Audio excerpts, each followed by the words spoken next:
Isang mapagpalang araw sa ating mga kayanggaw at mga kabangers. Nais ko lamang ibahagi sa inyo ang aming kakaibang kwento na nangyari sa aming probinsya sa Aklan. Itatago ko na lamang ang mga tunay na pangalan ng aking mga mababanggit para na rin sa kanilang kaligtasan at pribadong buhay. Binatilyo pa lang ako noon. Tahimik lang ang buhay naming mga taga-baryo nang dumating ang isang matandang lalaki na kung tawagin namin siya ay Mamputol. Putol kasi ang hintuturo niyang daliri sa kanang kamay. Mahirap basahin ang takbo ng isip ni Mamputol, kaya ni isa sa amin hindi agad malaman kung ano ba talaga ang pakay niya sa lugar namin. Hanggang sa isang araw, biglang nagbago ang lahat. Ang dating payapang lugar ay nabalot ng kababalaghan at takot. Dahil ang mga nilalang na inakala naming matagal nang wala ay biglang nagpakita at naghasik ng kaguluhan. Ako po si Jules. Samahan niyo po kung subaybayan ang aking kakatuwang kwento. Pero bago natin simulan ang ating kwentuhan, ay maaari mo bang pindutin ang bell icon upang madali kang ma-notify sa aming mga upload? Kung sakali namang nagustuhan mo ang kwento ngayong araw, makipagtalakayan sa ating comment section sa ating mga kapwa kabangers at kayanggaw. Kung bago ka naman sa aming channel, pindutin ang subscribe button para sa mas marami pang kwentong dapat abangan. Ang iyong munting suporta ay malaki na ang may tutulong sa channel para makapagpatuloy kami sa paghahatid ng mga kwento. Maraming salamat po.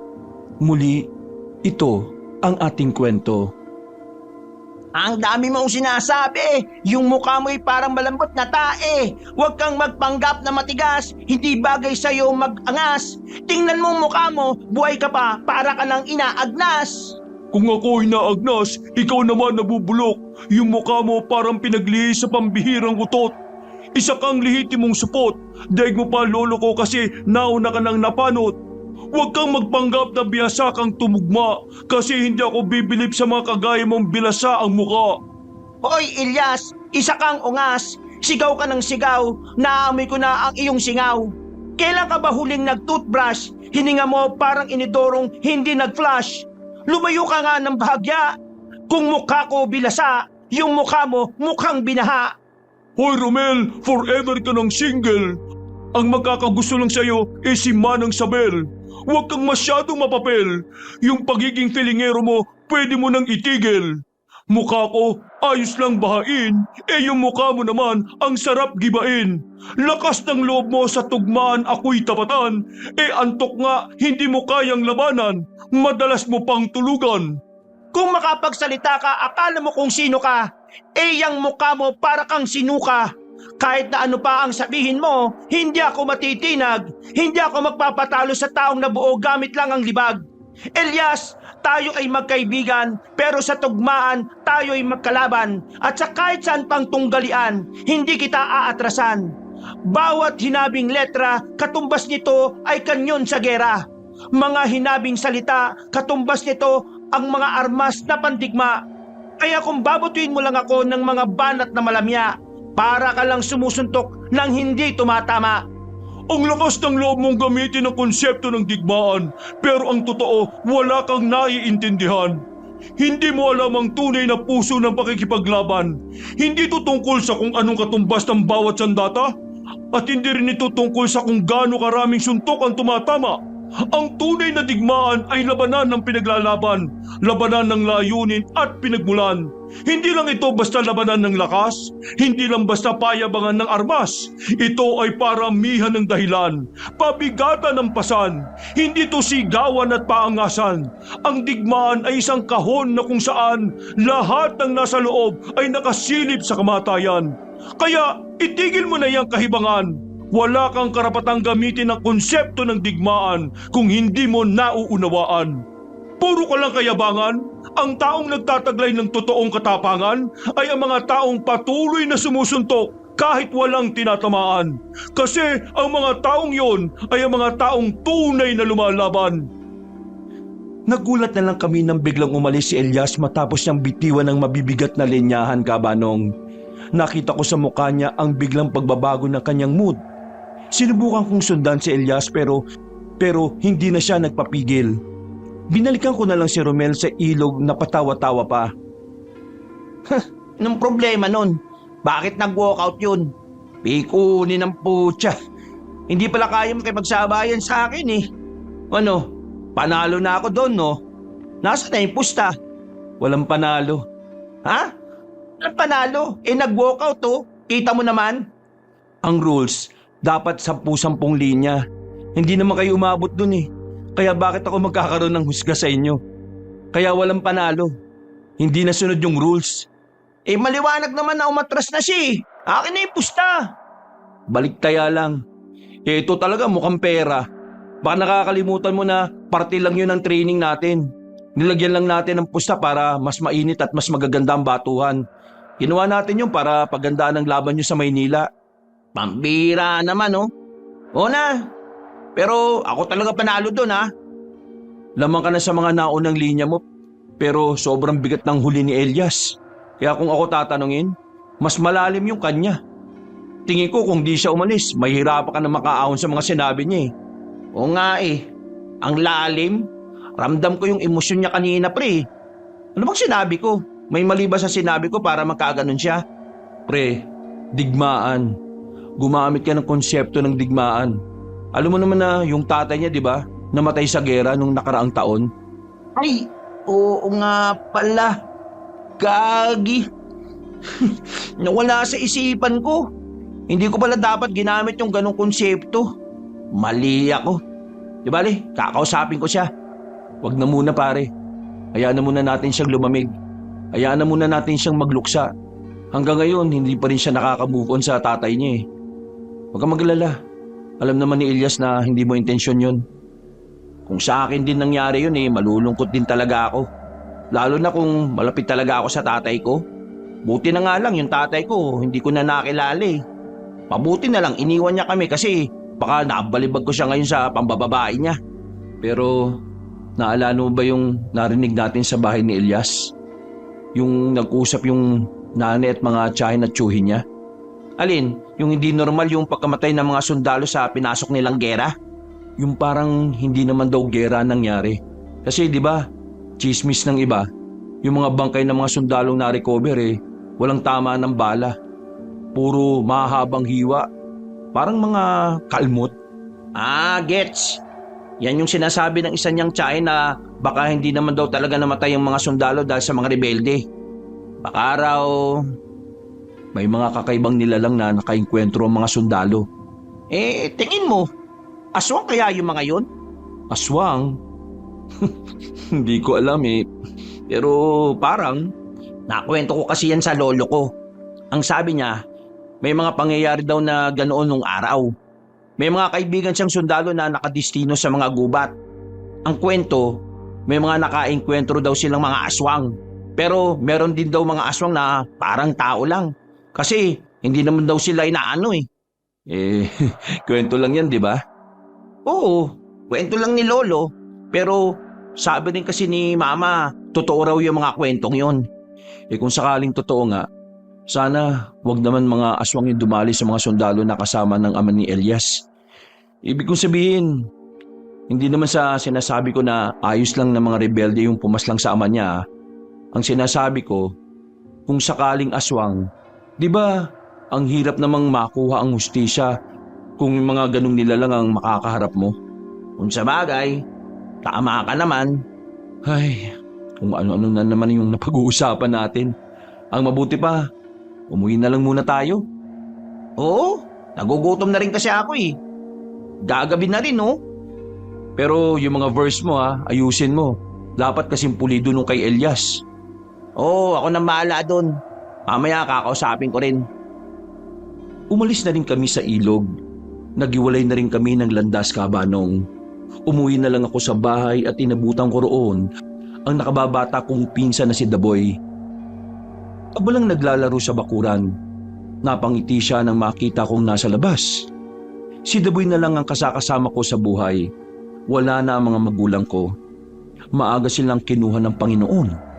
Ang nagpalaki sa akin, lolo ko na namatay na rin 4 na taon na ang nakalilipas. Si Daboy ay anak ng kapatid ko sa labas. Nang mabuntis siya at nanganak, iniwan niya si Daboy sa akin dahil hindi niya kayang maging ina. Kaya ngayon, ako ang nagbabantay at nag-aalaga sa bata. Kinakaya ko naman siyang alagaan kahit na nahihirapan ako. Magtitinda lang kasi ng bagoong ang pinagkakakitaan ko. Sumasideline din ako sa pakikipagtalastasan. Yung tinatawag nilang rap battle. Marunong kasi akong gumawa ng mga tugmaan.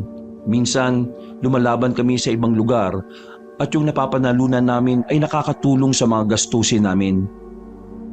Kuya, Naku, ang dumi mo na naman. Ano pang ginawa mo? Lumiligid ka ba sa lupa? Para kang basahan ah. nandito po kasi kanina yung mga kalaro ko eh. Naglaro po kasi kami ng takbuhan at gapang-gapang.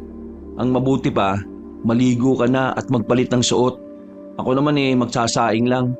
Ano pong ulamin natin, kuya? Igigisa ko yung natirang bagoong natin. Hahaluan ko ng gulay at tapos, Buong na naman po. pasensya ka na, Daboy. Wala pa kasing pera si kuya para makabili tayo ng mas masarap na ulam eh. Pero di bale, kapag nabenta ko na lahat ng natitirang bagoong dyan, bibili ako ng lechong manok. Talaga po? Oo naman. Kaya dapat maligo ka na at magpalit ng suot kasi mamaya kakain na tayo. Nagmamadaling kumilos si Daboy. Ramdam na ramdam niya ang saya kahit na bagoong na naman ang uulamin namin. Napabuntong hininga na lang ako. Sa isip-isip ko, kung sana natapos ko lang ang pag-aaral ko, baka masarap ang kinakain namin ngayon. Pero hindi man lang ako nakatungtong ng kolehiyo. Dahil noong mga panahong sobrang said ako, bigas ang kailangan ko at hindi diploma. Naging masaya naman ang hapon namin. Pagkatapos kumain, pinauna ko na munang matulog si Daboy. Pagkatapos, lumabas ako ng bahay para dumiskarte ng pera. Wala na kasi talaga akong panggastos. Naubos na ang mga benta ko sa pagkain. Wala na akong pambili ng mga sangkap para gawin ang mga bagoong na bago kong ibebenta. Aling Lisa? Nandiyan po ba kayo? Aling Lisa? Anong kailangan mo? Aling Lisa, manghiram sana ako ng pera eh. Babayaran ko na lang ulit kapag naubos ko ang mga bagoong ko. Manghihiram ka ulit? Opo, pasensya na po talaga. Alam mo, Julius, walang sa isa ang negosyo mo kung ang kikitain mo pangkain lang at pambayad ng utang. Ang negosyo dapat lumalago. Hindi yung ganun pa rin, walang progreso. Para ka lang ding nagtatrabaho sa isang kumpanya kung ganyan. Ang pagkakaiba lang, wala kang amo, pero may utang ka naman. Kasi, ang hirap eh. Ang hirap umahon. Bala ko din naman na palaguin ang negosyo ko. Kaso, palaging nauudlot. Kasi, inaako mo ang responsibilidad na dapat ay hindi sa'yo. Hanapin mo kasi ang kapatid mo at ibalik mo ang anak niya. Hindi ka uunlad kung meron kang pinapasa na hindi sa'yo. Pero, pamilya na po sa akin si Daboy eh. Ayaw ko na siyang ibalik kasi alam kong pababayaan lang siya ng nanay niya. Kung hindi niyo po ako mapapautang ngayon, maraming salamat na lang po. Pauna na po ako. Magkano bang kailangan mo? Kahit magkano po, kung anong nakaluluwag sa inyo. Anong kahit magkano? Negosyante ka, kaya dapat alam mo kung anong kailangan mo. Ganun po ba? Sige po. 1,000 po. Sasapat na ba yan para makagawa ka ng pambenta mong bagoong? Sasapat na siguro yun. Gawin na nating 3,000. Pero, ang laki na nun, Aling Lisa. Hindi naman kita aapurahing magbayad eh. Bayaran mo kapag kaya mo na. Bakit po ba ang bait nyo sa akin? Parang hindi kayo nagdadalawang isip na tulungan ako. Kasi, kailangan mo ng tulong. Kailangan ba maraming dahilan para tulungan ka? Iniisip ko kasi kung bakit mabait kayo sa hindi nyo naman kaano-ano. May nagawa ba akong kabutihan sa inyo na hindi ko alam? Wala. Gusto ko lang tulungan ng mga taong nagsisikap at mabubuti. Maraming salamat po. Ingatan mo ang sarili mo, Jules. Balang araw, maraming aasa sa iyo. Po? Ano pong ibig niyong sabihin? Ito ang pera. Palaguin mo. Bayaran mo na lang ako kapag kaya mo na. Papasok na ako sa loob, ha? Inaantok na rin ako. Sige po. Maraming salamat po ulit. Napapangiti na lang ako ng mga sandaling yon, Kabanong. Hindi ko alam kung bakit ganun siya kabait sa akin. Pero ang katulad niya ay itinuturing kong hulog ng langit. Na kahit hindi naman kami talaga malapit sa isa't isa, pakiramdam ko ay totoong nagmamalasakit siya sa akin.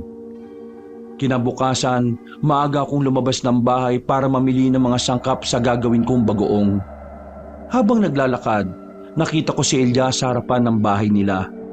Abalang naglilinis ng motor. Elias, Oh, Jules, nagkausap na ba kayo ni Romel? hindi ko pa nga siya nakikita mula kahapon eh. Yung tungkol sa kahapon. Wala yun. Wala naman siya kasalanan dun eh. Sensitive lang talaga ako. Gusto ko lang din namang malaman mo na naiintindihan ka namin ni Romel. Aminado rin naman si Romel na hindi niya pinag-isipan yung konseptong ginamit niya. Ayos lang talaga. Hindi siya issue sa akin. Tsaka, naisip ko lang, kung palagi kong iiwasan na maalala yun, hindi ko rin malalagpasan yung lungkot na dinudulot nun sa akin. Sinasabi mo bang dapat palagi mong nararamdaman para mamanhid ka na lang? Hindi. Ang sinasabi ko, hindi mo malalagpasan ng isang pangit na kabanata kung hindi mo dadaanan. Kaya bilib ako sa'yo eh. Yung huling linya mo kahapon, ang bigat pre. Kung sa contest mo sinabi yon, baka nalaglag mga hurado sa sobrang ganda ng mensahe mo. Wala yun. Hindi naman kami gagaling ni Romel kung hindi mo kami tinuturuan eh. Magagaling na kayo nung tinuruan ko kayo. Ay, siya nga pala. Handa-handa tayo ah. Nabalitaan ko, magagaling daw yung mga tumutugma sa Maynila. Sigurado kapag sumalang tayo ron, palagi nilang babanggitin at mamalitin ang pagiging probinsyano natin. Kaya dapat, handa tayo sa ibabato nila ah. Lalampasuhin ko yung mga Manileño na yan. O paano? Una na ako.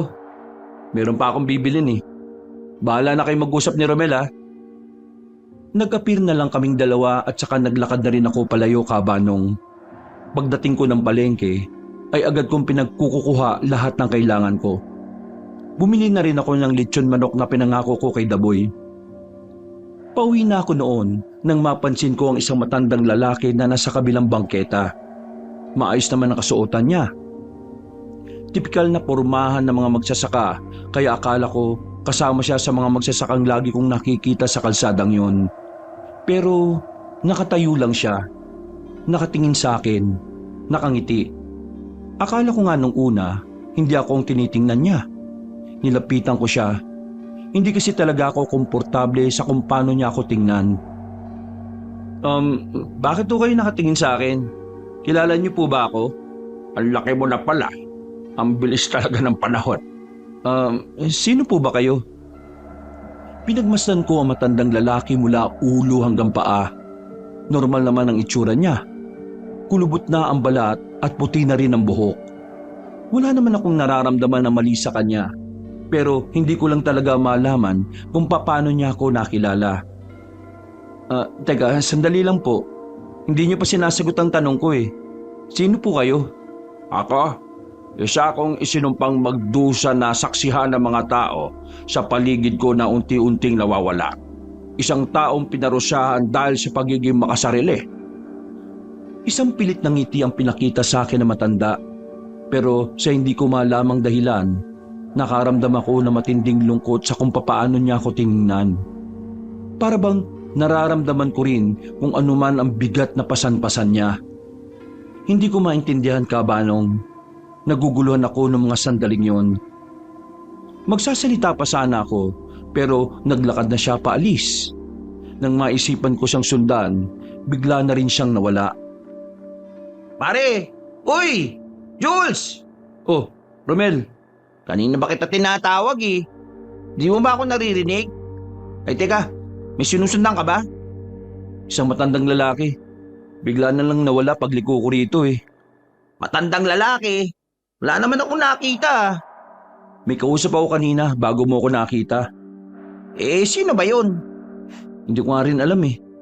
Pero ang nakapagtataka, para bang kilala niya ako. Sabi niya sa akin, ang laki mo na. Na para bang nagkita na kami nung malit pa ako. Nako, baka pre, ninong mo yun. Di ba gano'n naman ang mga ninong? Nagpapakita lang kapag matanda na. Teka, bakit mo nga pala ako tinawag? May papabasa lang ako sa iyo maya-maya. May binago kasi ako dun sa mga verse na ginawa ko eh. Oo, sige na. Uuwi na muna ako. Magluluto lang ako ng kakainin namin at saka gagawa na rin ako ng bagoong. Umuwi na lang ako sa bahay namin para asikasuhin ang mga dapat gawin. Halos naubos ang oras ko sa loob pa lang ng bahay namin. Mga bandang 5:00 na ng hapon nang tuluyan na ako makapagpahinga. Tumigil na ako sa pag-aasikaso sa bagoong dahil kinulang na rin ako sa garapon. Daboy, maligo ka na ha. Amoy araw ka na. Kanina ka pa dyan.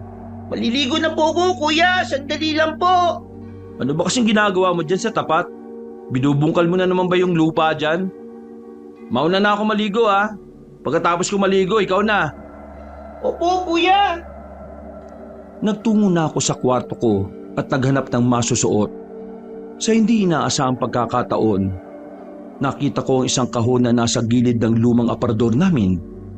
Palagi naman yung naroon, pero nung oras na yon, hindi ko alam kung bakit parang napukaw na ng kahon na yun ang atensyon ko. Kinuha ko ang kahon. Maalikabok na ito kaya pinagpagang ko pa ng kaunti. Binuksan ko ang kahon at nakita ko ron ang ilang gamit ni Lolo. Napansin ko ang mga larawan. Larawan nila yon ng lola ko. Napangiti na lang ako. Naalala ko na naman kasi ang masasayang sandali na kasama ko sila. Pero napatingin naman ako sa isa pang larawan na sobrang luma na. Kahit buo pa ito, medyo malabo na rin ang imahe na nakaimprenta doon. Pagtingin ko, isang matandang lalaki ang nakita ko. Hindi yun si Lolo. Si Lolo na nasa larawan, bata pa, binatilyo. Parang mga nasa edad 13 hanggang 15. Sa kaliwa ng matandang lalaki, meron namang 2 batang babae na kaedad lang din ni Lolo. Nung una, hindi ko mamukaan kung sino matandang yon. Bukod sa hindi ko maalala kung saan ko yun nakita, medyo malabo na rin kasi ang imahe. Binalik ko na lang yun sa kahon at saka kumuha na lang ng damit. Kinabukasan, naging abala ko sa paglalako ko ng bagoong. Kasakasama ko si Daboy. Dahil sa kanya, mas lalo kaming nakakarami ng benta. Halos lahat ng kasinang madaraanan namin ay nilalapitan niya at nag-aalok doon. Binobola at kung ano-ano pang sinasabi niya. Mga bandang 3:00, tapos na kami. Naubos ang unang batch ng mga bagoong. Tuwang-tuwa naman si Daboy. Kuya, ang galing ko, di ba? Sabi ko sa iyo eh, kailangan mo lang silang bulayin eh. Oo, magaling ka na. Pero hindi kita pwedeng isama palagi kasi bata ka pa. Ha?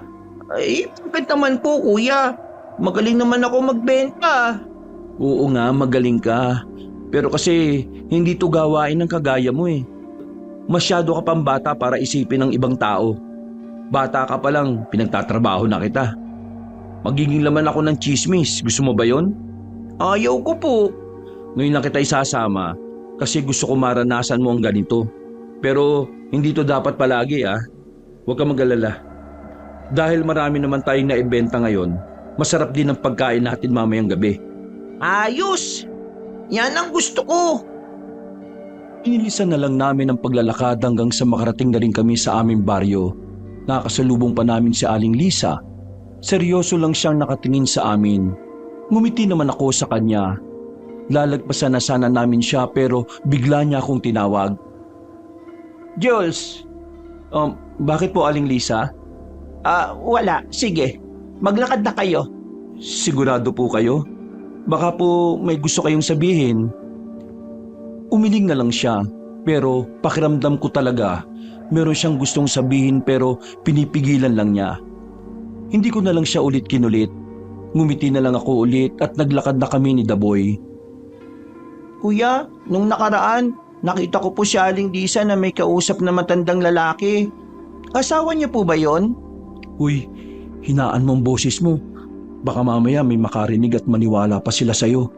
Walang asawa si Aling Lisa. Matandang dalaga yun. Ikaw kung ano-anong nakikita mo Sa susunod, pagbabawalan na kitang lumabas. Sorry po, kuya. Sumapit na ang kinagabihan. Himala na medyo tahimik sa baryo namin. Walang nagkakantahan. Walang nagsisigawan na asawang nag-aaway. Higit sa lahat, walang mga nagiinuman sa mga bakuran. Hindi ko alam kung anong meron ng mga sandaling yon. Parang perpektong gabi para sa akin. Pero bandang 12:00 ng gabi, biglang nanakit ang dibdib ko. Hindi ako ganong makahinga. Tapos parang nanginginig din ang tuhod ko. Sa isip-isip ko, baka may sakit na ako na hindi ko alam. Kaya naman naisipan kong lumabas. Pupuntahan ko ang 2 kong kaibigan para humingi ng tulong, pero habang naglalakad ako sa daan, ramdam na ramdam ko na nanghihina ang tuhod ko. Hindi naman ito nangyayari noon. Hindi naman ako nakaranas na parang mamamatay na ako sa panghihina. Kaya naman isang malaking palaisipan para sa akin kung ano ang nangyayari. Tumingin-tingin ako sa paligid. Wala akong mahinga ng tulong. Tulog ang mga tao. Hanggang sa nararamdaman ko na lang na napaupo na ako sa gilid. Pinagpapawisan ako ng malamig. Hindi ko na maintindihan ang nararamdaman ko. Para akong nagugutom. Para akong nauuhaw. Ano bang nangyayari? Bakit ganito ako? Maya-maya pa, narinig ko na ang mga yabag ng paa. Kalmadong paglalakad papunta sa akin. Pagtingala ko, nakita ko matandang lalaki na nakausap ko sa harapan ng palengke. Nakangiti siya sa akin.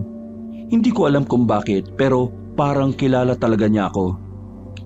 Huwag kang mag-alala, iho. Ang nararanasan mo ngayon ay normal. Sapagkat nagsisimula ng pumaibabaw sa iyong katauhan kung sino ka ba talaga.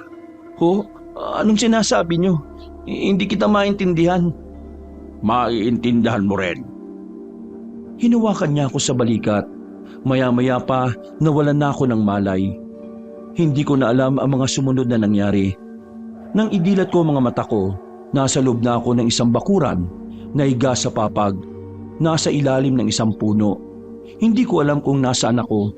Hindi yun pamilyar. Parang yun ang unang beses na nakarating ako roon. Paglingon ko sa gilid, naroon na matandang lalaki. Napatingin ako sa kamay niya. Putol lang hintuturo. Kaya sigurado ako na hindi siya ang huli kong nakausap bago ako nawala ng malay. Mabuti naman at gising ka na. Kumusta pakiramdam mo? Sino po ba kayo talaga? At nasan ako? Huwag kang mag-alala. Narito ko pa rin naman sa baryo. At wala naman akong gagawing masama sa iyo. Hindi mo pa sinasagot ang tanong ko eh. Sino ba talaga kayo? Sino ako? Kilala ako ng iba bilang si Mamputol. Pero ngayon, wala nang nakakakilala sa akin dito sa baryo. Halos lahat kasi ng mga kaibigan ko rito ay patay na. Isa na lang ang natitira. Masungit pa. Anong ginawa mo sa akin? Ba't parang hindi na ako nanghihina? May pinainom akong herbal. Pampabalik ng lakas yun. Hindi naman yung masama. Makakatulong pa nga para makarecover ka kagad. Ano po ba kayo? Albularyo po ba kayo? Albularyo? Masigit pa. Naalala ko yung sinabi nyo nung nasa harapan tayo ng palengke. Ang sabi nyo, pinarusahan ka dahil sa pagiging makasarili. Ano pong ibig niyong sabihin doon? Ngumiti siya na malapad at tumawa ng mahina. Tumingin siya sa malayo't sandaling napailing. Hindi ko mabasa ang takbo ng isip niya. Totoo yan, iha. Pero ang iba pang katotohanan ay hindi pa napapanahon para malaman mo. May ilang araw pa. Malapit na. Ang itinakda ay paparating na. Masyado kayong malalim. Naguguluhan ako sa inyo. Huwag mo na lang munang isipin ang sinasabi ko. Ang mahalaga, bumalik na ang lakas mo. Kapag nangyari ulit yon, inumin mo lang ulit ang herbal. Bibigyan kita ngayon bago ka umuwi. Salamat pero huwag niyo sanang mamasamain ha. Pero ano bang nangyari sa hintuturo ninyo? Bakit po putol? Bigla na lang siyang tumawa ng malakas pero agad din namang nanahimik. Napapakamot na lamang ako sa ulo. Iniisip ko na nabubuang na siya. Itong putol na daliri ko, mahabang kwento ito. Huwag kang mag-alala. Sasabihin ko rin naman sa iyo sa ibang araw. Sige na, umuwi ka na sa inyo at walang kasama ang pamangkin mo. Tumango na lang ako sa kanya kaabanong, pero sa loob-loob ko, nagtataka ako kung papaano niya nalaman na pamangkin ko si Daboy at hindi kapatid. Nahihiwagaan ako sa matandang yun. Pero nagmadali na lang akong maglakad paalis. Hindi naman yun kalayuan sa amin. Pagdating ko sa bahay, nararamdaman ko na parang sobrang gaan ang pakiramdam ko. Napatingin na lang ako sa bote na may lamang herbal. Napapatanong na lang ako sa sarili ko kung ano bang meron sa inumin na yon. Kinabukasan, naitigil ko na muna ang paggawa ng bagoong dahil hindi pa rin dumarating ang mga binili kong garapon. Kaya naman, itinuon ko na muna ang atensyon namin sa pagpapraktis sa mga linyahan namin. Nalalapit na rin kasi ang sinalihan naming rap battle sa Maynila. Oh, practice lang to ha. Ayusin nyo. Isipin nyo pa rin na totoong kalaban ang nasa harapan ninyo. Ikaw mauna, Elias. Go! Unang banat, unang bitaw. Sabi ko laban ng tugmaan, hindi labanan ng mukhang may singaw. Ito raw ay pagsasanay lang, pero bakit may pangit na nilalang? Bakit ang kalaban ko'y ikaw lang? Kung inakala mong ikaw ay makakalamang, matulog ka na lang. Ayoko matulog. Yung mukha mo, nakakabangungot. Para kang puwet na nakasimangot. Huwag kang masyadong panatag. Kasi sa tagisan na ito'y hindi mo ko matitibag. Makakatikim ka ng balagbag. Walang hirap ibabalibag. Gamit lang ang mga salitang aking pinupukol. Ibabaw kita sa lupa na parang tubol. Oo, ako ang iyong bangungot. Hindi ka magigising sa katotohanang masalimuot. Katotohanang sa ating dalawa ay ako ang mas nakakaangat. Mas may tirang mabigat. Habang ikaw, puro butaw. Malamya, lanta, parang gulay na walang sustansya. Ang mabuti pa, tumawag ka na ng ambulansya. Itong lokong to, hingal na hingal. Itakbo yan sa pinakamalayong ospital. Mga banat ko'y mukha lang walang sustansya. Hindi mo kasi makita ang importansya. Palibasa, ikaw puro... Oo, sandali. Oh, ano ba yun? Bigay na kami oh. Ano ba problema, pre? Nasa momentum na eh. Sandali lang kasi. Meron akong naririnig eh. Napalingon kami sa paligid. Maaliwalas naman. Wala naman kaming nakikitang ibang naroon. Pero meron kaming naririnig na kaluskos na nanggagaling sa kung saan. 4:00 na noon. Nasa gubat kami. Kaya hindi namin maiwasang hindi mag-isip ng kung ano. Sino yan? Pre, doon ko naririnig. Pinuntahan namin ang lugar na itinuro ni Elias. Pagdating namin doon, napadistansya kami nang makitang isang aswang na nangingisay-ngisay. Merong sugat sa leeg. Alam naming aswang yon dahil kakaibang itsura niya. Kahawig niya ang paglalarawan na sinasabi na matatanda. Holy cow! Anong huli ka? Aswang yan. Tumawag tayo sa barangay, dali! Wala kaming sinayang na pagkakataon.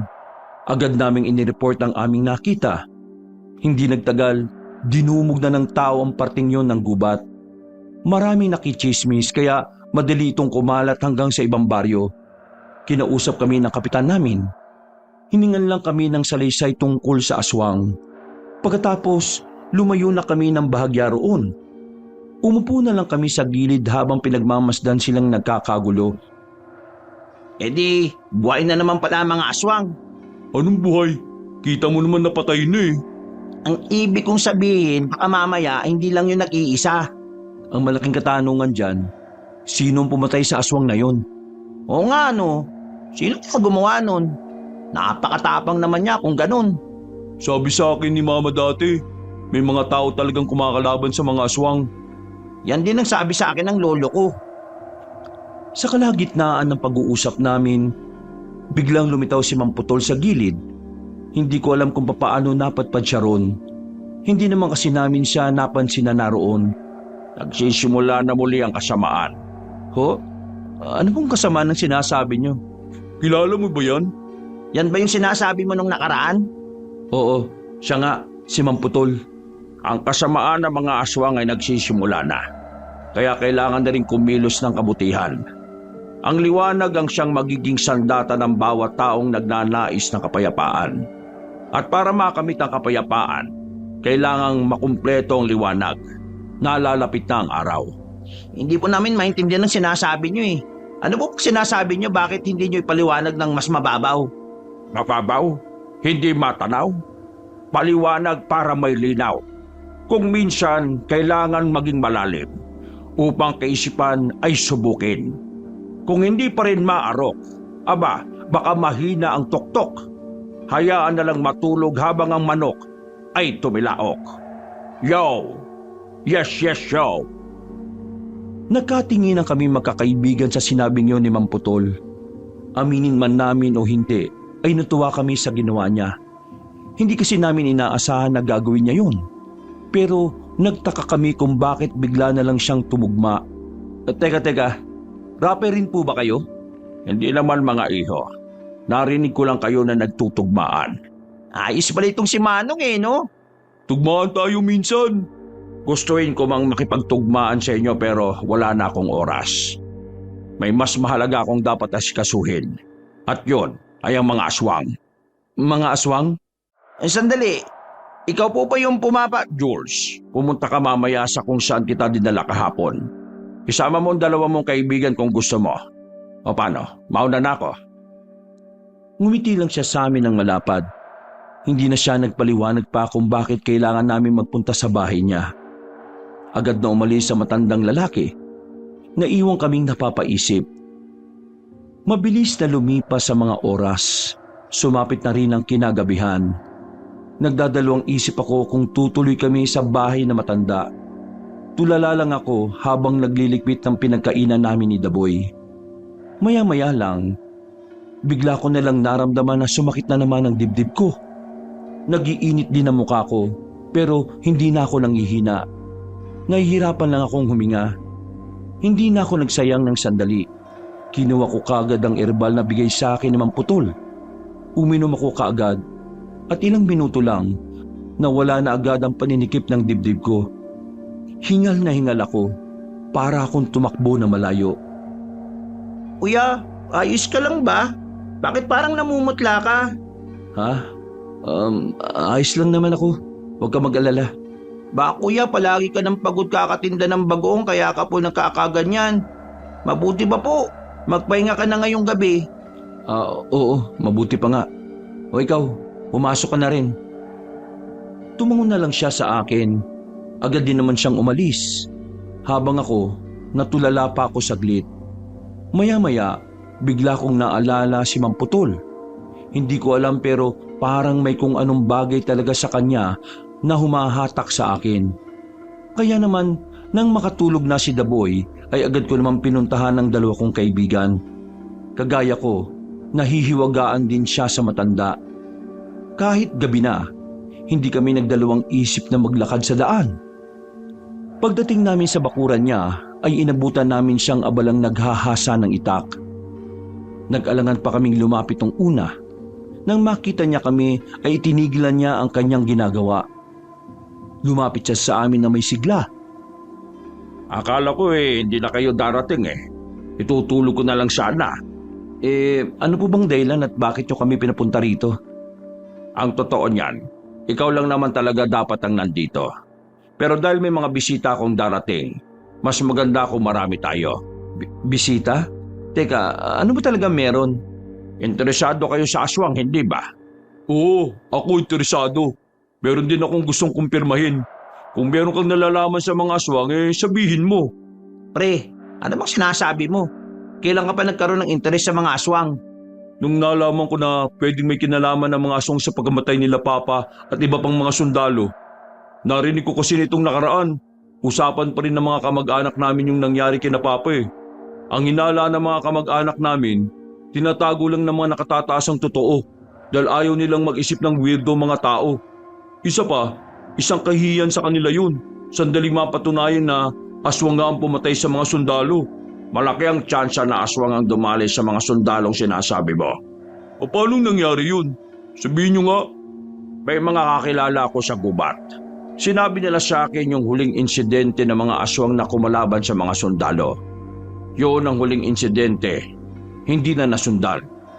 Ibig sabihin, totoo pala talaga sila? Hindi sila pinaslang ng mga rebelde? Mga asong ang pumaslang sa kanila? Hindi na yun makakapanibago para sa akin. Marami nang nangyaring ganyan. Swerte lang ng ibang kasundaluhan kasi nakakataka sila. Pero yung iba, namamatay talaga. Ibig sabihin, marami ng kasong ganyan? Hindi nyo alam kasi hindi namin pinapaalam. Mga hinayupak na aswang yan. Bagiganti ko si Papa. Oo, kalma pre. Hindi natin alam kung gaano sila kadelikado. Kung ang mga sundalo nga napatay nila, tayo pa kayang normal na tao lang. Pero hindi kayo magiging normal kung magkakaroon kayo ng sapat na kaalaman. Anong ibig niyong sabihin? Natigil ang pag-uusap namin nang meron akong marinig na kaluskos. Hindi yun naririnig ng dalawa kong kaibigan. Para kaming dalawa lang ni Mang Putol ang nakakarinig. Hindi ko rin alam kung bakit. Nakita ko na lang na inaabutan kami ni Mang Putol ng tigi-isang itak. Nagtataka namang tinanggap yun ni Elias at Romel. Teka, para saan ito? Magtatagaan kami? Hindi. Gagamitin niyo yan sa mga bisita kong darating. Bisita? Sinasabi niyo bang handa niyo ang sarili ninyo? Nandyan na sila. Nagdikit-dikit kaming tatlo nang marinig na namin ng malinaw yon. Agad na umarangkada ang kaba sa dibdib ko. Pati ang dalawa kong kaibigan ay ganun din ang nararamdaman. Mang Putol, magsabi ka nga ng totoo. Sino ka ba talaga? Bakit sila nandito? Pinapunta mo ba kami rito para tulungan kang makipaglaban? Pinapunta ko lang kayo rito para ipakita sa inyo kung sino ako. Para pagkatiwalaan niyo ako sa lahat ng sasabihin ko mamaya. Ho? Hindi nang tagal, agad na lumapit ang mga aswang sa amin. Pinagtatataga namin sila. Bara-bara lang kaya wala kaming matamaan sa kanila. Pinangunahan kami ng takot kaya wala kaming matinong focus. Natural ang nakabahan. Ang hindi natural ay ang mamatay kayo sa labanan. Tumatawa ka pa talaga? Anong nakakatawa? Bigla na lang siyang lumusob sa mga aswang. Naiwan kaming tatlo na magkakadikit. Namangha kami sa pinapakitang kalakasan at kahusayan ni Mang Putol. Parang sanay na siyang nakikipaglaban sa mga nilalang na yon. Natauhan lang kami nang mapansing papalapit na ang mga aswang sa amin. Nilakasan na lang namin ang kalooban namin. Nakipagsabayan kami sa kanila. Pero dahil meron pa rin pag-aalangan sa kalooban namin, ay wala namang kaming matamaan. Parang tinataboy lang talaga namin sila. Hindi kami handa. Wala kaming ideya sa kung papaano sumasalang sa ganung uri ng kaguluhan. Ang bira! Ito pala yung mga bisitang sinasabi niya. Papatayin ko mga aswang na ito! Papatayin ko sila! Elias, huwag kang padalos-dalos. Kalma lang. Baka mamaya ikaw naman ang mapahamak sa gagawin mo. Sandali kaming natigilan. Ang mga aswang naman nakaharap namin ay paikot-ikot lang. Si Mang Putol naman nakatayo na sa gilid. Nanunood na lang sa amin dahil ang kalaban niyang 6 na aswang ay nakabulagta na. Wala ka bang balak na tulungan kami rito? 5 pa to oh. Kaya nyo na yan. Anong kaya? Wala kang sinabi sa amin na may ganitong darating. Hindi kami nakapaganda. May sinabi akong may darating na bisita, di ba? Huwag mo nang kausapin yan. Ituon natin ang atensyon natin sa mga aswang na ito. Kakayanin natin to basta tiwala lang. Mga walang iya kayo, mga salot kayo! Elias! Nagulat kami sa ginawa ni Elias. Tumakbo siya palapit sa 2 aswang. Hindi siya nagdalawang isip na kalabanin ng mga yon. Para siyang sinapian. Naging mabilis ang bawat paghataw niya ng itak.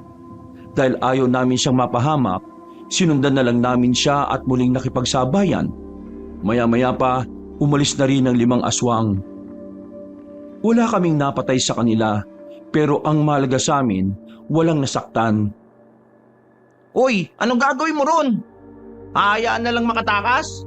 Mas magandang maipabatid nila sa amo nila na hindi sila basta-basta makakagawa ng kahit na anong kasamaan dito dahil merong nagbabantay.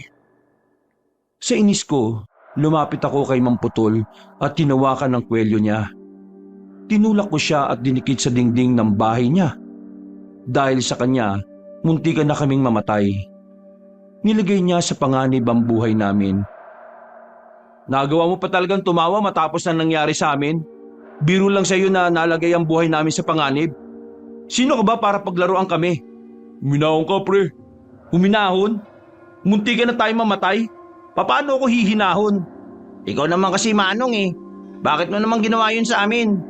Pinampain mo lang ba kami ron sa mga halimaw na yon? Kagaya nga ng sinabi ko kanina, gusto ko lang magkaroon kayo ng dahilan para paniwalaan nyo ang mga sasabihin ko. Ano ba kasing sasabihin mo, Manong? Ang mga aswang ay nagbabalak na lumusob dito sa baryong ito. At bakit naman sila lulusob dito? Anong meron? Dahil nandito ka, Jules. Ha? Anong pinagsasabi nyo? Ikaw ang nakatakdang tumalo kay Arwan, ang hari ng mga aswang. Ho? Ako? Teka, anong sinasabi nyo dyan? Nagtitinda lang ako ng bagoong. Anong gagawin ko sa aswang? Babatuhin ng garapon? Wala pa nga yung in-order kong garapon. Alam kong naguguluhan ka pa sa mga sandaling ito. Pero ito talaga ang kapalaran mo, iho. Sanggol ka pa lang, nakatakda na ang landas na dapat mong tahakin. Hindi kita maintindihan. Sino ka ba talaga? Ano bang alam mo sa buhay ko? Kung makapagsalita ka, parang kilalang kilala mo na ako ah. Matagal na kitang nakita at nakilala, Jules. Wala kang maaalala dahil sanggol ka pa nun. Makinig ka. Ikaw ang nakatakdang tatalo sa mga aswang dahil nasa katawan mo ang isang mutya. Inilagay ko yon sa iyo dahil kailangan ng mutya ng bagong katawan na hindi pa nagagamit sa kahit na ano. At ang katawan mo, Jules, busilak ang katawan ng isang sanggol. Inosente, malinis at walang bahid ng kasamaan. Nilagay ko ang mutya sa katawan mo dahil hindi ko na ito magagamit dahil sa sumpa. Isang sumpa na sobrang tagal ko nang pinagdaraanan. Kailangan mong gamitin ang kalakasan na meron ang mutya para matapos ang kasamaan ng mga aswang. At kapag natalo mo sila, matatahimik na rin ang kaluluwa ko. Di sinasabi mo ngayon na gagamitin mo pala ako sa pansariling interes mo para matanggal kung ano man yung sumpa na pinagsasasabi mo. Hindi ito tungkol sa kung ano ang magiging kapalit kapag natalo mo na ang aswang. Tungkol ito sa kaligtasan ng mas maraming tao. Yung bagay na makakatalo sa pinuno ng mga aswang ay nasa katawan mo mismo. Walang ibang makakagamit niyan, kundi ikaw lang. Teka, sandali nga. Paano ba kasi napunta yun sa katawan ng kaibigan namin? Kilala ko ang lolo mo, Jules. Sa katunayan, bata pa lang siya ay kilala ko na siya. Ako ang kasakasama niya nung binatilyo pa lang siya. Nang magkapo siya, yun yung panahon na nanahimik na ang mga aswang. Pero hindi ibig sabihin nun ay tapos na ang laban at panganib. Kaya ang naiisip namin ng lola mo, ilagay sa katawan mo ang mutya para manatili itong buhay. Hindi ko na kasi yun magagamit pa dahil sa sumpa na pinataw sa akin dahil sa isang kasalanan. Alam namin ng iyong lolo na darating ang araw na babalik sila. Na kapag nakapagparami at nakapagpalakas sila ulit ng puwersa, babalik sila para angkinin ang probinsyang ito. Kilala mo lolo ko? At sinasabi mong nagkasundo kayong dalawa? Nakakatakot na yung pinagsasabi mo. Sino ka ba? Tao ka ba talaga? Ikaw yung kasama ni lolo sa larawan nung binatilyo pa siya? Ganyan na ganyan itsura mo eh. Bakit parang hindi ka naman yata tumanda? Hindi ka ba tao? Siya ay tao rin kagaya natin. Napalingon kami sa likuran nang marinig namin ang tinig ni Aling Lisa. Lumapit siya sa amin habang seryoso ang kanyang muka. Mas lalo na akong naguluhan. Hindi ko na alam kung ano pa ang iisipin ko. Ang lala naman itong nangyari. Ano ba mga pasabog ang dala nyo? Aling Lisa, alam mo bang sinasabi niya? Magkakilala kami ng lolo mo. Malalim ang pinagsamahan namin. Pero hindi yun nakikita ng mga tao dahil meron kaming misyon na ginagawa. Kaya kailangan naming umasta na parang hindi makakilala. Si Mang Putol, siya ang gumabay sa amin noon. Naging alalay niya kami mula nung dalagita at binatilyo pa lang kami. Bakit nga hindi raw siya tumatanda? Baka naman aswang din siya. Siya na makakapagsabi niyan sa inyo. Hindi kayo maniniwala kung panahon pa lang ng mga Kastila ay nabubuhay na ako. Sa panahong yon ay may mga nakalaban na kaming mga aswang. Ako ang unang tagapangalaga ng mutya. Noon pa lang, kalaban na namin ang mga aswang at palagi namin silang nakakasagupa. Notorious ako noon sa pagpatay ng mga nilalang na yon. Talagang kinatatakutan nila ako. Pero nang dahil sa isang pagkakamali, nawala ang mutya sa akin. Ginamit ko ang mutya sa pansariling interes ko. Ginamit ko ito sa mali. Sa paghihiganti, nung panahon na yun kasi, natuklasan ko kung sinong pumatay sa asawa ko. Pinatay ko rin ang taong yon. Dahil doon, kusang lumabas sa katawan ko ang mutya at ang sumpang iniwan niya sa akin. Hindi ako mamamatay hanggat hindi nauubos sa mga aswang dito sa lugar natin. Yun naman pala hindi ka naman pala namatay eh. Bakit kailangan pang gamitin tong si Jules? Kahit may tuturing akong immortal, wala naman akong kapangyarihan na maaring makapaslang sa hari ng aswang. Isa lang akong normal na tao na kahit maraming nalalaman, hindi naman yun sasapat para matalo isang malakas na halimaw. Maaring matapatan ko siya sa karanasan, pero hindi normal ang hari ng mga aswang. Kailangan ng kapangyarihan ng mutya para matalo yon. Ganon kalupit ang sumpa ng iniwan sa akin ng mutya. Kaya para matalo mga aswang, kailangan kita, Jules. At para makalis ka sa sumpa, meron kang buhay na sisirain para sa sarili mong kapakanan? Ginawa mo lang ulit? Sabihin na natin para sa sarili ko rin ito. Pero hindi natin may kakaila na para din ito sa mga tao. Sa lahat. Sa mga kaibigan mo. Sa pamangkin mo. Kung yun lang ang natatanging paraan para matalo ang mga aswang, Jules, makapagtulungan ka na. Madali lang sabihin sa'yo yan, Elias, kasi hindi naman ikaw ang gagawa eh. Di sasama ako. Sasama ka rin naman, di ba, Romel? Ha? Bakit ako sasama? Sasama tayo. Sasamahan natin si Jules para matalo ang mga aswang. Hindi. Anong hindi? Malino naman sa'yo mga sinabi nito matandang to. Walang ibang makakatalo sa hari ng aswang kundi ikaw lang. Kasi nasa iyo mutya. Pwede ba, Elias? Huwag mo nga akong pilitin. Akala mo kasi ang dali-dali eh. Meron akong pamangkin na inaalagaan. Hirap na nga ako. Dadagdagan ko pa ng isang mabigat na responsibilidad. Pamangkin ko nga, isa lang. Hirap na ako eh. Yan pa kayang gusto nyo na sobrang daming taong kailangan kong intindihin. Huwag nga kayong makasarili. Ikaw makasarili ka rin naman eh. Pamangkin mo lang iniisip mo. Pero yung ibang tao, wala kang pakialam kahit na meron kang kayang gawin. Baka ikaw makasarili dito. Kaya ka lang naman gustong labanan ng mga aswang kasi ang gusto mo, maipagiganti mo ang tatay mong pinaslang nila. Wala ka naman talagang pakialam sa kapakanan ng tao eh. Gusto mo lang talagang bawian ng mga aswang, kaya mo ko gustong pumayag. Yan ba tingin mo sa akin? Sige. Oo, ganun nga ang gusto kong mangyari. At gagamitin kita para makaganti ako sa mga aswang. O ayan, narinig mo na? Masaya ka na ba? Bira naman talaga oh. Hindi naman natin kailangan magkaalabuan eh. Kung hindi kayo sang-ayon sa isa't isa, wag na muna tayo mag-usap. Kapag malamig na ang ulo ninyo, saka nyo ulit to balikan. Pareho na kayong emosyonal eh. Walang mangyayari kung mas paiirarin natin ang init ng ulo natin. Basta kahit na ano mangyari, hindi ako papayag dyan. Malalagay sa panganib ang buhay ng pamangkin ko kapag pinasok ko yan. Ang mabuti pa, ilabas mo sa katawan mo yung sinasabi mong mutya. Wala akong pakialam kung anong paraan ang gagawin nyo. Basta, kunin nyo ito. Hindi na yan makukuha. Lalabas lang sa katawan mo yan kapag nagawa mo ng misyon mo. Ano? O baka naman gusto mo kong takutin na baka kapag naging makasarili ako, parusahan din ako ng mutya na to. Baka nakakalimutan mo ha. Kayo ang naglagay nito sa akin at wala akong nagawa dun. Nagdesisyon kayo para sa buhay ko. Sa madaling salita, gusto nyong nakawin ang kapalaran ko. Hindi na ako nagpatuloy pa sa usapan na yon, Kabanong. Nauna na akong umalis. Para kasi sa akin, isang kabastusan sa karapatan ko sa sarili kong buhay ang ginawa nila. Medyo masama rin ang loob ko sa lolo ko. Hindi man lang niya sinabi sa akin noon pa na merong kakaiba sa akin.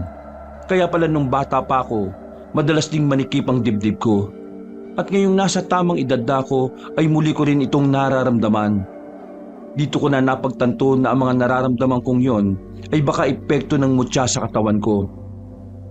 Pag-uwi ko sa amin, inabutan kong masarap ang tulog ni Daboy.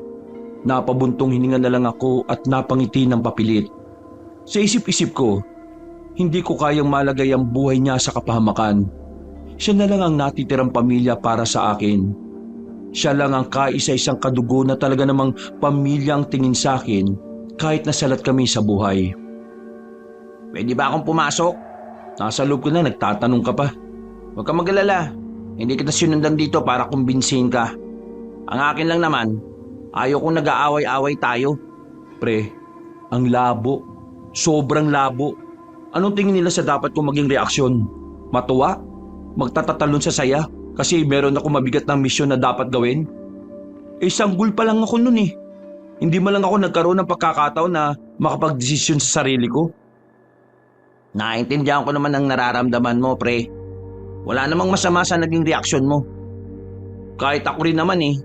Baka ganyan din ang sabihin ko sa kanila. Pero pre, isa lang ang nasisiguro natin ngayon. Sa mga susunod na araw, pwedeng magbago na ang takbo ng buhay natin. Napabuntong hininga na lang ako. Tama naman si Romel. Dahil sa nangyari sa bakura ni Mang Putol, malamang sa malamang, hindi papayag ang mga nilalang na yun na manatiling tahimik. Gagawa't gagawa sila ng paraan para makaganti. At malaki ang tsansa na madadamay talaga kami. Napahawak na lang ako sa sentido ko. Bigla akong nakaramdam ng sakit ng ulo.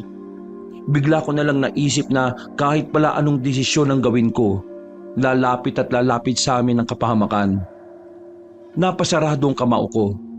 Pakiramdam ko, planado lahat ni Mang Putol ang mga nangyari para mapilitan na rin akong pumayag.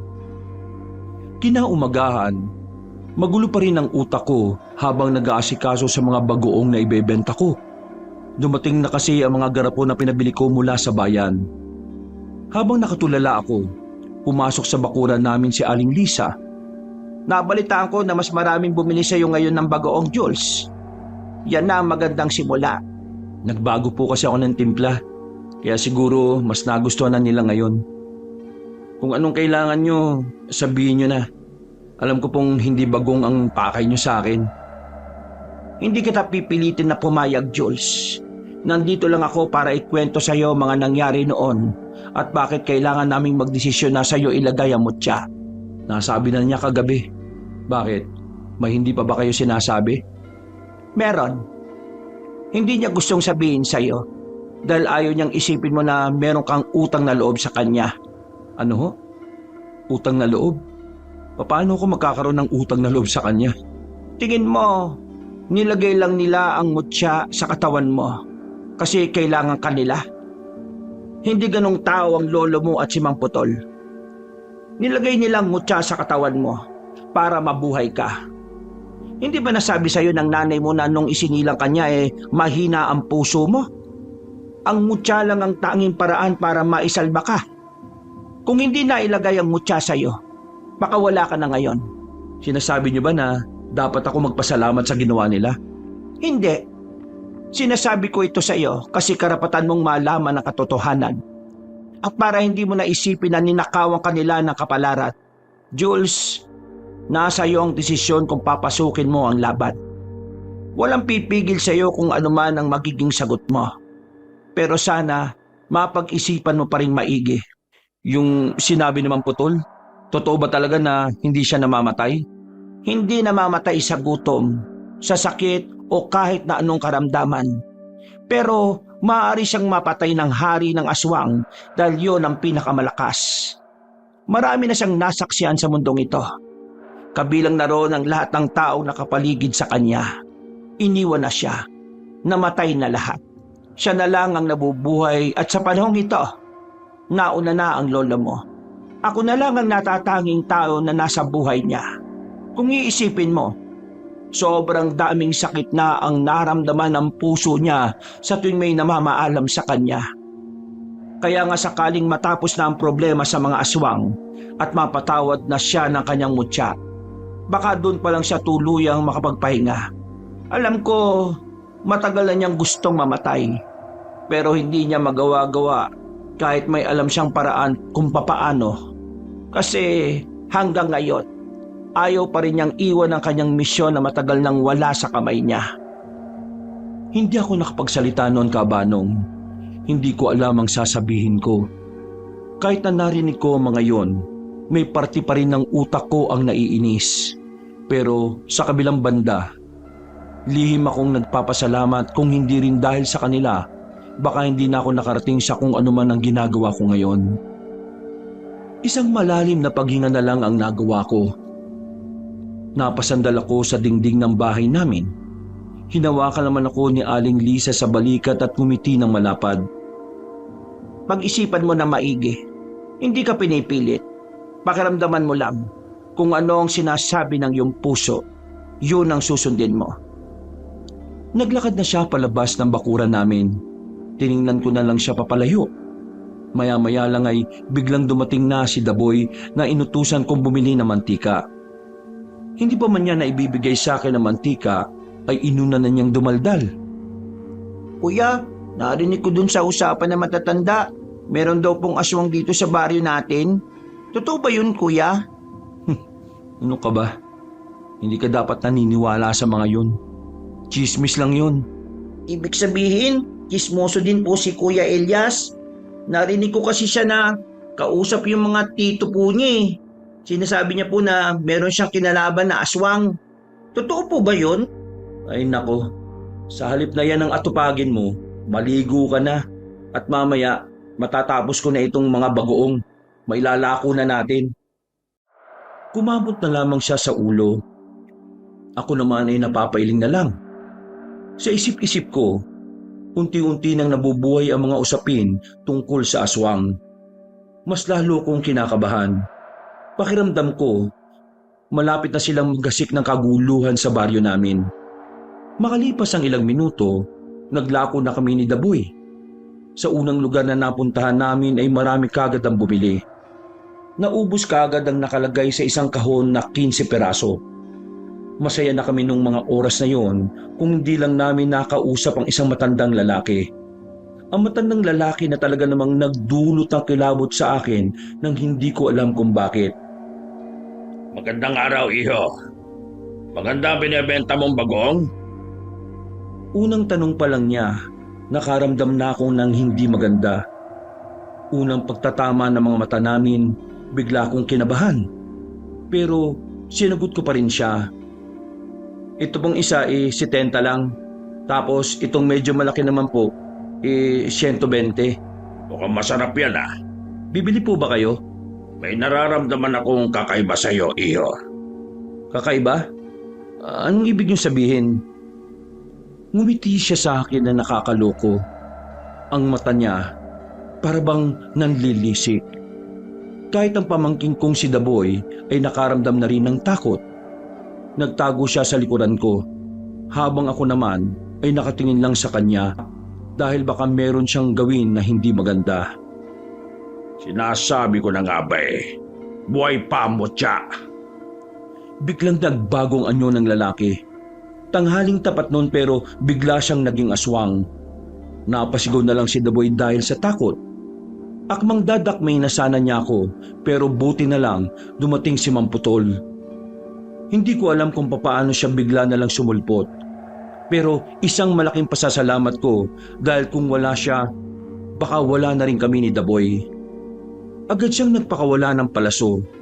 Tinamaan ng matandang aswang sa braso. Nang makaramdam ito ng kirot, ay nagdesisyon agad itong umalis. Hindi ba tayo tapos, Putol?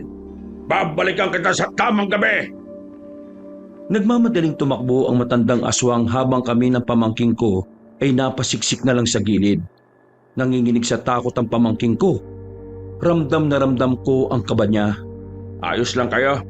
Oo, ayos lang po kami. Agad kaming umalis sa lugar na yun. Dinala kami ni Mamputol sa isang kapihan na medyo malayo na roon. Pinainom niya ako ng kape habang gatas naman kay Daboy. Noong mga sandaling yon, kahit na papaano, gumaan na rin ang pakiramdam ko. Nabawasan na rin ang pagkabahala. May kakayahan ng hari ng aswang na malaman kung nakanino ang mutya. Naaamoy at nararamdaman niya kasi ito. Kaya nang makita ka niya, nalaman niya agad na nasa sayo ang mutya. Kuya, totoo po bang aswang yung matanda kanina? Nakakatakot pong itsura niya eh. Huwag ka mag-alala, Daboy. Hindi ko naman kayo pababayaan. Mamputol, Gaano ba kalakas ang aswang na yon? Kung malakas talaga siya, bakit hindi niya ako kaagad inatake nung una? Bakit natakot siya sa palaso? Kahit tinamaan lang siya ng isa. Dahil hindi ito ang oras kung kailan malakas siya. Kailan? Kapag kabilugan ng buwan? Hindi. Sa 7 araw mula ngayon. Anong meron sa ika-7 araw mula ngayon? Yon ang araw kung kailan mas lumalakas ang kanilang ritual para sa kanilang tinuturing na Panginoon. Meron silang sinasagawang pagpupulong taon-taon. Nag-aalay sila ng kung ano-ano sa kanilang Panginoon. Pinaniniwalaan na sa oras na maging matagumpay ang pag-aalay, kakaibang lakas ang tinataglay nila. Napatunayan ko na ito noon pa. Mas malakas sila sa araw na yon. Kahit tanggapin ko man o hindi ang tungkulin na sinasabi nyo, mukhang wala na rin naman kaming kawala eh. Nasa panganib na ang buhay namin. Pasensya ka na, Jules. Hindi ko ginustong malagay kayo sa alanganin.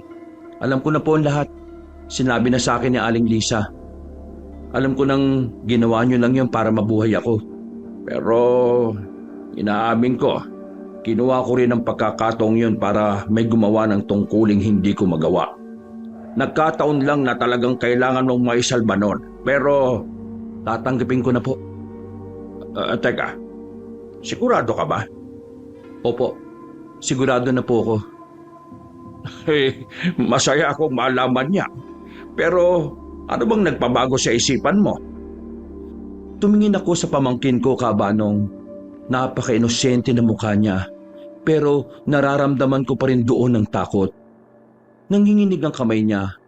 Bagay na mas lalong naging dahilan para harapin kung ano ba talaga ang kapalaran ko. Nakakaya kasi hinusgahan ko kayo sa pagkakaroon ng pansariling interes. Pero ngayon, naintindihan ko na kasi meron din akong sarili. May kailangan akong protektahan.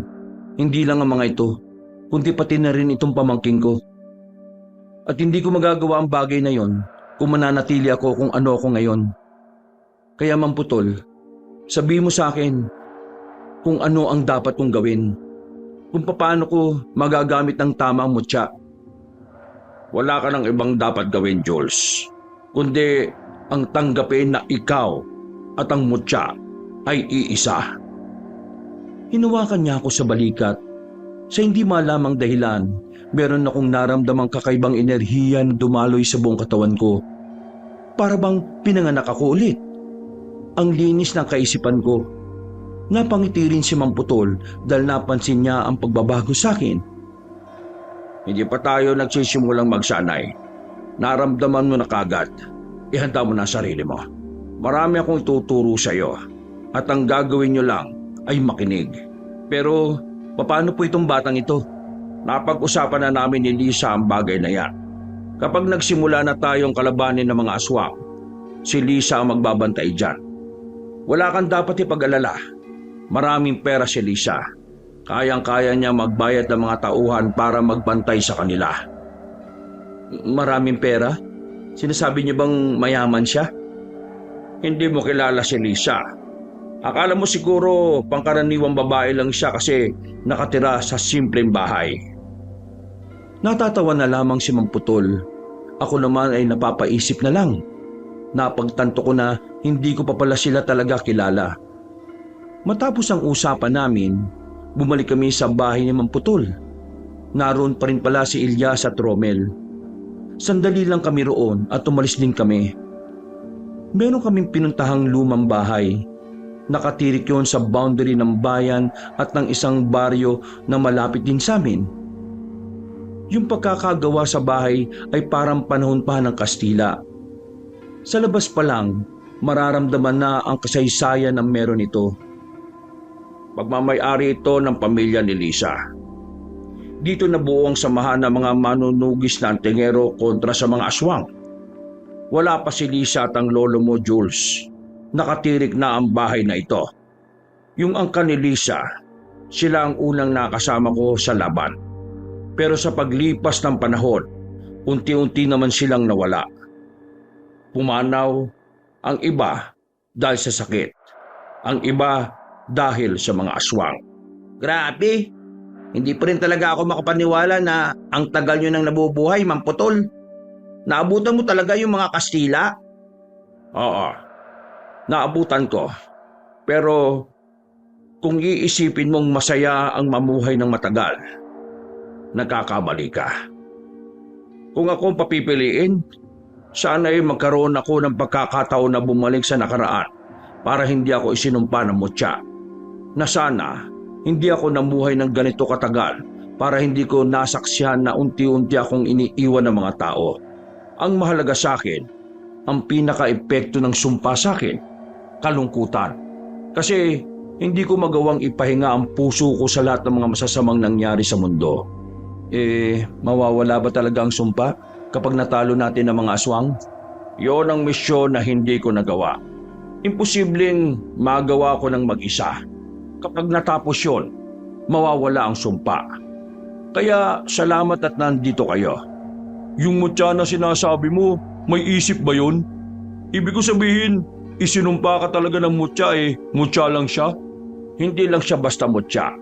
Ang mutya ay isang diwa. Ito ay konsepto ng karunungan at kamalayan. Kaya naman, ito rin ay may sariling buhay at sariling pangunawa sa paligid. Isa itong gabay. Maaring anghel, maari ding isang bathala. Pero ang pinakasigurado ko, isa itong kakampi. Kakampi na tinraidor ko, kaya niya ako isinumpa. Kaya ikaw, Jules, huwag kang gagaya sa akin. Gawin mo kung ano ang tama. Kung ano sa tingin mo ang gusto mong mangyari ng mutya. Matanong ko lang, anong klaseng mutya ba yan? Isang mutyang hindi nagpapakilala. Ang mga mutyang walang pagkakakilanlan ay lubang malakas. Lalo na kung nakumbinsi mo siyang ariin siya. Sumunod na kayo sa akin. Ipapakita ko sa inyo ang mga nasa loob at malalaman nyo rin ang kasaysayan na kami mismo ang gumuhit. Pinagtulungan namin buksan ang malaking pinto. Kahit na may kalumaan na rin, matibay pa rin ang bahay. Halatang matitibay na kahoy at marmol ang ginamit sa paggawa nito. Nang nasa loob na kami, nakita namin ang mahahabang patalim na nakasabit sa mga pader. Naroon din ang mga kasuotan na ginamit ng mga kasamahan nila noon. Marami pa siyang pinaliwanag sa amin. Kinwento mga bagay tungkol sa mga aswang. Marami kaming natutunan mula sa kanya. Dahil doon, kahit na papaano ay nagkaroon kami ng ideya kung papaano haharapin ang mga nilalang ngayon. Ang mutya ko naman, sinubukan kong palitawin ang kapangyarihan. Pero hindi ko magawa kahit na inalalayan pa ako ni Mang Putol. Ayon sa kanya, hindi ko raw kailangang pilitin na palabasin ang kapangyarihan ng mutya. Dahil kung ako talaga ang pinili nito, magagamit ko ito sa oras ng pangangailangan. Inabot na kami ng gabi noon. Nilinis na kasi namin ang buong bahay dahil doon ang magiging kuta namin sa mga darating na araw. Habang nasa balkonahe ako, lumapit sa akin si Romel at si Elias. Parang ang tanga. Huwag mo nga akong itulak. Mag-usap na kasi kayong dalawa. Para kayong mga siraulo eh. Dito lang ako sa baba ah. Kwentuhan lang kami ni Mang Putol. Agad na umalis na si Romel. Naiwan kaming dalawa ni Elias sa balkonahe. Hindi siya nagsasalita kaya ako na ang sumira ng katahimikan. Yung mga nasabi ko, hindi ko yung intensyon ah. Pasensya ka na. Kilala kita. Alam kong hindi mo naman yung gagawin ng sadya eh. Masyado lang talaga akong emosyonal kahapon. Kaya akala ko, madali lang para sa'yo na tanggapin ang sinasabi ni Mang Putol. Tinanggap ko kasi. Yun lang din ang paraan para maprotektahan ko ang mga taong mahal ko sa buhay. Ang mga tao, kayo ni Romel, at syempre, ang pamangkin ko. Pero pre, natatakot ako eh.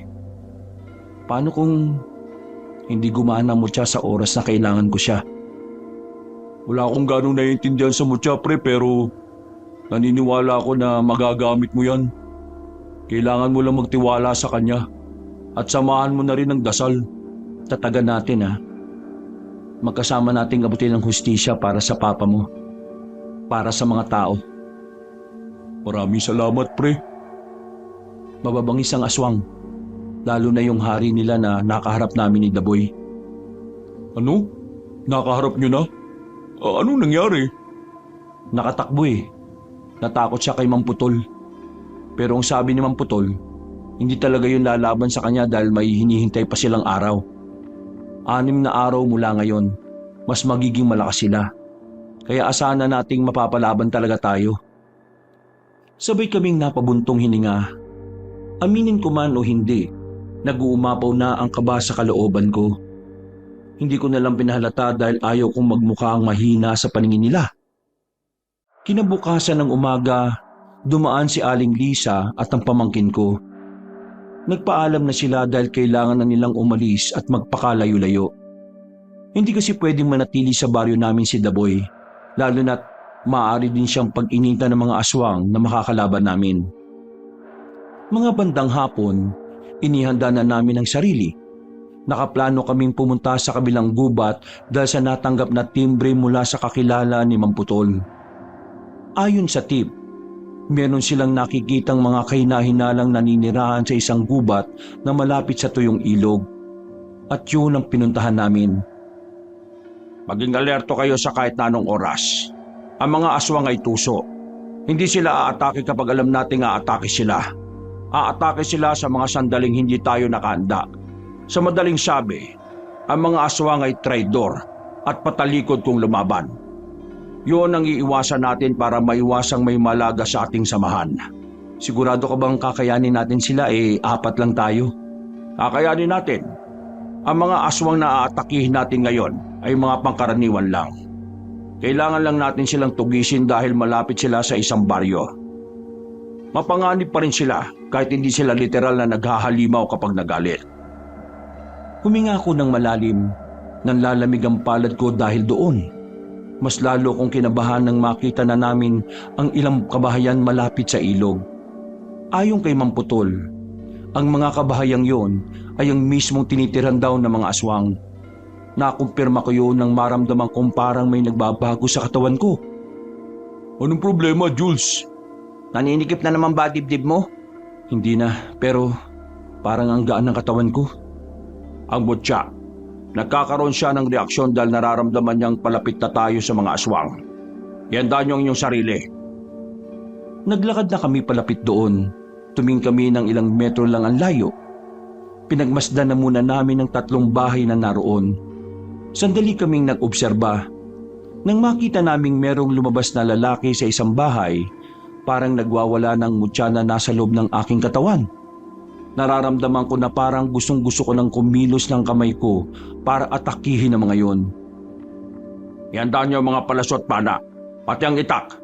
Pagbilang ko ng 3, lalabas tayo at lalapit. 1, 2, 3. Nauna si Mang Putol. Sumunod naman si Romel at Elias. Agad nilang pinaulanan ng palaso ang kabahayan. Nakailag naman ang mga aswang na naroon. Ang bibilis nilang gumapang, habang ako, hawak-hawak ko pa rin ang itak na dala ko. Hindi ako makagalaw dahil sa pagkabahala at kaba. Jules, focus! Kailangan mong lagpasan niyang nararamdaman mo. Tama, focus lang! Umiling-iling ako. Noong mga sandaling yon, parang nabuhay na sa kalooban ko ang kakaibang tapang at lakas. Sa hindi ko maipaliwanag na dahilan, bumilis ang takbo ko papalapit sa isang aswang. Inagupit ko siya ng malakas at tinamaan sa leeg. Napatingin pa ako sa mga palad ko. Hindi ako makapaniwalang magagawa ko yun. Pero may kakaibang sayang dulot yon para sa akin. Parang nasabik ako sa mga nangyayari. Naglahong parang bula ang kaba. Napalitan ito ng tapang. Sama natin si Jules, dali! Sabay-sabay na kami nakipagbakbakan sa mga aswang. Nasa gitna kami ng kanilang baryo. Habang ang mga nilalang naman ay hindi magkandaugaga sa kakagapang. Palipat-lipat sila ng pwesto, wag lang matamaan ng mga palaso. Mga salot kayo, pues! Ang dami pa rin nila. Mauubos ba itong mga to? Focus lang. Mang Putol, nararamdaman ko na ang kapangyarihan ng mutya. Sobrang lakas. Hindi maganda kung ganon. Tapusin na natin ito. Nagpatuloy kami sa pakikipaglaban. Bawat aswang na matatamaan ko, mas lalo kong ginaganahan. Hindi ko na rin nga napansin na puro dugo na pala ang kamay ko. Makalipas lang ang halos kalahating oras, patay na ang mga aswang. Kami naman ay kumpleto na rin. May mga sugat kaming tinamo pero hindi naman ito malala. Ay, ganito pala ang pakiramdam ng pakikipagpatayan sa mga salot na aswang. Binabati ko kayong tatlo. Ito ang unang tagumpay natin kontra sa mga aswang. Anong gagawin natin sa mga bangkay na yan? Bakit kailangan pa nating isalansan? Susunugin natin para wala na silang pagkakataon na paglamayan ito. Teka, parang nangihina ako. Bigla na lang akong bumagsak. Pakiramdam ko na bigla ang katawan ko dahil sa paggamit ko sa kapangyarihan ng mutya. Anong nangyari sa kanya? Mainit siya. Mukhang napasobra ka ng gamit sa mutya. Normal lang ito, kaya huwag ka mag-alala, Jules. Aalis na sana kami nang biglang may marinig pa kaming kaluskos mula sa gilid. Ang kaluskos na yun ay hindi pangkaraniwan. Malalakas ang kaluskos at parang nagmamadali. Maya-maya pa, nagulat na lang kami nang biglang may lumabas na babae mula sa gilid. Muntikan na nitong madali si Mamputol. Mabuti na lang at malakas ang pakiramdam niya. Nakailag si Mamputol at agad namang dumistansya ang babae. Nakita tayong muli, Mang Putol. Sino siya? Si Ivana, ang anak ni Arwan na hari ng mga aswang. Itong babae itong kasalukuyang tinuturing na prinsesa. Hindi ko alam kung bakit siya pinadala rito ng tatay niya. Ang pagkakaalam ko, hindi nila hinahayaang lumaban ng prinsesa. Ka ba, Mang Putol? Isa lang naman ang kasagutan sa tanong mo. May sarili akong desisyon sa buhay. Kaya ngayon, ako na mismo ang liligpit sa'yo. Naalala mo nung unang beses na nagkaharap tayo? Munti ka muna akong mapatay. Yun ang mga panahong meron ka pang mutya. Pero ngayon, wala na, di ba? Wala na akong mutya pero hindi ibig sabihin kakayanin mo na ako. Masyado ko pang ngunguyaing damo para matalo mo ako sa laban ni Ivana. Tingnan na lang natin kung pareho pa rin ako ng dati. Mamputol, anong klaseng aswang isang yan? Isang kubot. Aswang na may kakayahang gamitin ng buhok para gawing sandata sa laban sa mga makakalaban niya. Mag-iingat kayo! Hoy babae, inaakala mo matatakot kami sa'yo? Manahimik! Managinip ka na lang ng gising! Sige naman. Bakit ka bumoboses ay mukhang nangihina ka naman dyan? Usapan lang ito ng malalakas. Manahimik ka! Nagulat sila nang makitang kinayo ko makatayo kahit na hirap ako. Pumikit ako sandali. Dinamak ko ang mutya. Wala pang 10 segundo, nakaramdam na ako ulit ng paglakas ng katawan ko. Para akong pinanganak ulit. Nawiwirdohan man ako sa nararamdaman ko. Parang nagpapasalamat na lang ako dahil kahit papaano, matutulungan ko ang mga kasama ko laban kontra sa babaeng aswang. Ako na ang bago nagmamay-ari ng mutya, hindi na si Mamputol. Kaya ihanda mo na ang sarili mo. Babae ka. Wala akong pakialam kung malakas ka. Hindi kita uurungan. Ikaw ang bagong may-ari ng mutya? Di ba nasabi sa'yo ng tatay mong duwag? Kung ikaw ang bagong may-ari, di mas ganda. Kapag napatay kita, matutuwa si ama sa akin. Bumangit na ang mukha ng babaeng aswang. Naging puti ang mukha at kumulubot. Kusa namang gumalaw ang buhok niya. Humaba ito at lumutang-lutang pa sa ere. Nung una, nagulat pa kami sa nakita namin. Pero maya-maya lang, bigla na lang umatake ang babaeng aswang. Pumunta sa amin ng mahabang buhok. Pilit kaming hinuhuli. Pero agad kong hinataw ng malakas ang buhok ng aswang. Napasigaw ang babae. Sinundan ko pa ang ginawa ko, pero tumutubo lang ulit ang buhok. Alam mo ka mong sirain ng buhok ko? Sa akin! Pinagtititira nila ng palaso si Ivana. Wala itong sinayang na sandali. Nagpakita agad ng pagiging maliksi.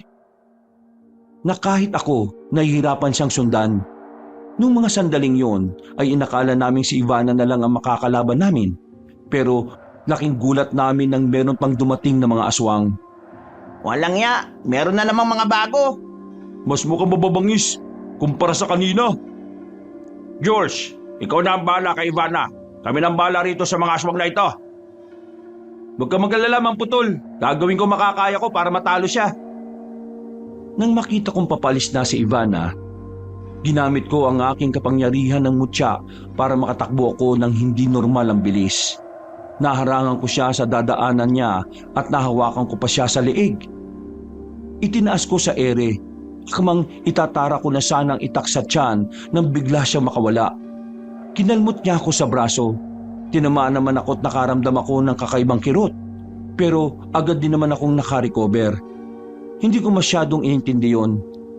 Hindi na kita patatakasin ngayon. Nagkamali ka ng kinalaban mo, Otoy. Akala mo siguro porque anak lang ako ng pinunong aswang, matatalo mo kaagad ako? Nakakalimutan mo. Wala akong pakialam.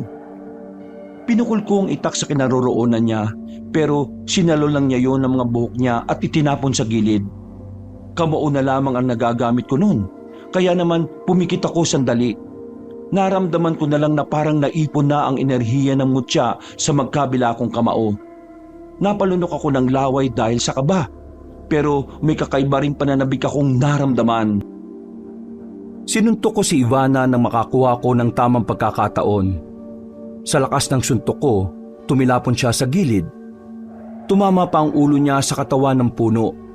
Dumugo ang noo niya, pero parang wala lang nangyari dahil agad namang siyang nakabangon. Nilabas na niya ang mahaba niyang pangil at ang mahaba niya ring buhok ay tila lumulutang na rin sa hangin. Anong akala mo? Matatalo mo ako sa ganyan? Masyado ka pang bata sa paningin ko. Gumapang ang buhok niya papunta sa kinatatayuan ko. Pumulupot yon sa braso ko. Pero dahil sa pambihirang lakas na tinataglay ko, hinila ko siya gamit ang buhok niya. Napasigaw pa siya sa sobrang sakit. Kaya naman, hindi na ako nagsayang ng pagkakataon. Nang makalapit na siya sa akin, sinuntok ko naman siya sa muka. Tinamaan ko siya sa ilong. At sa pagkakataong ito, nakaramdam na siya ng pagkahilo. Basag ang ilong niya, literal na durog. Dahil doon ay inalis na niya ang buhok niya sa braso ko at sa daling dumistansya. Sinira mo ang ilong ko! Sinira mo! Hindi lang yan ang masisira sa iyo kapag lumabang ka pa. Bakit? Anong gusto mo? Sumuko ako? Iba ka na yata, bata! Hindi ako bata! Tumalon ako ng mataas palapit sa kanya.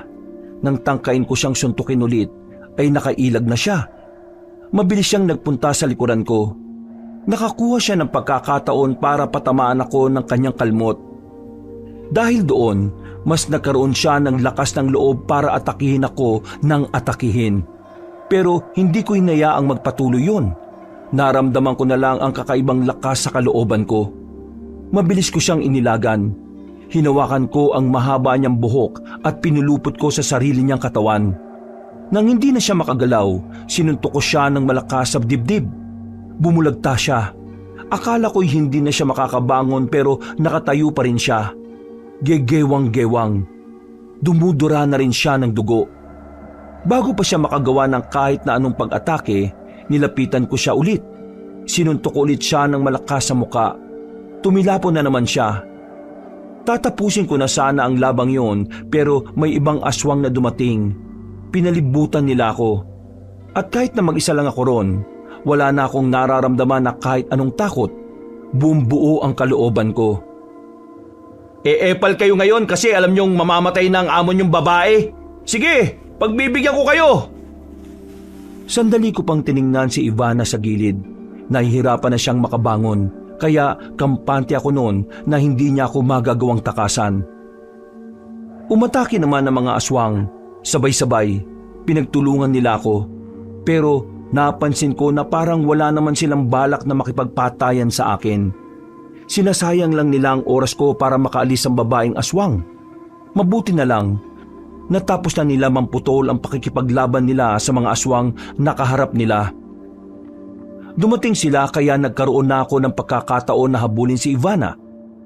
Sige na, sundan mo ng babaeng yun baka makatakas pa. Maraming salamat. Gamit ang kapangyarihan ng mutya, tumalon ako ulit ng mataas. Napalundag-lundag ako sa mga puno para habulin si Ivana. Nabutan ko siya sa ilog na tuyo. Kung inaakala mo makakatakas ka, nagkakamali ka. Wisit ka talagang lalaki ka. Nagugulat ka ba dahil hindi mo inakalang kakayanin kitang labanan? Sabi ni Mamputol, ako raw ang itinakda, kaya humanda ka ngayon. Kasi ito ng huling gabi para sa kagaya mo. Tingin mo kung papatayin mo ako magiging magandang resulta nito? Kapag ako namatay, kailangan nyo nang ihanda ang sarili nyo sa galit ng ama ko. Mabagsik, mabangis ang ama ko, lalo na sa araw ng aming pagriritual. Hindi ako natatakot sa ama mo. At kahit na maging 5 pa ang tatay mo, hindi ko siya uurungan. Ganyan talagang sasabihin ng mga baguhan na akala mo marami nang napatunayan. Hindi mo siya kakayanin. Kasi kung hindi nga kinaya ni Mang Putol ng marami ng karanasan, ikaw pa kaya na bagong usbong pa lang? Ha? Tama na! Pinutol ko ang nakalaylay na sanga ng puno. Lumapit kagad ako sa kanya. Hindi na ako nagdalawang isip pa. Itinara ko na ang sanga sa dibdib niya. Naglawa ang dugo sa bibig niya at makailang beses pa siyang naubo. Hindi pa ako nakontento. Mas lalo ko pang binaon ang pagkakatarak ng sanga. Hindi ka na makakapagsumbong dahil mauuna ka na sa ama mo. Isa lang ito sa mga kabayaran dahil sa mga buhay na kinuha nyo. Hinugot ko ang sanga. Agad naman siyang bumagsak sa lapag. Sandaling nangisay at kalaunan, tuluyan na nga itong nalagutan ng hininga.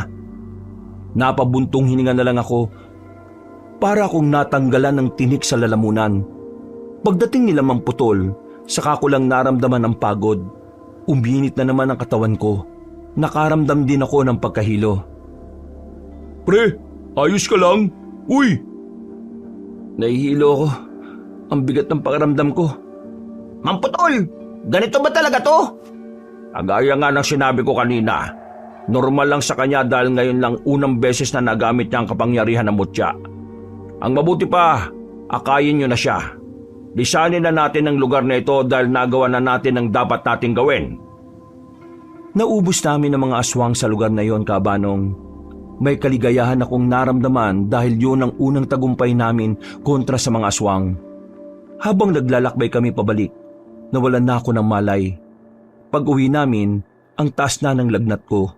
Naririnig ko pa ang 2 kong kaibigan na natataranta, habang si Mang Putol naman ay kalmado lang.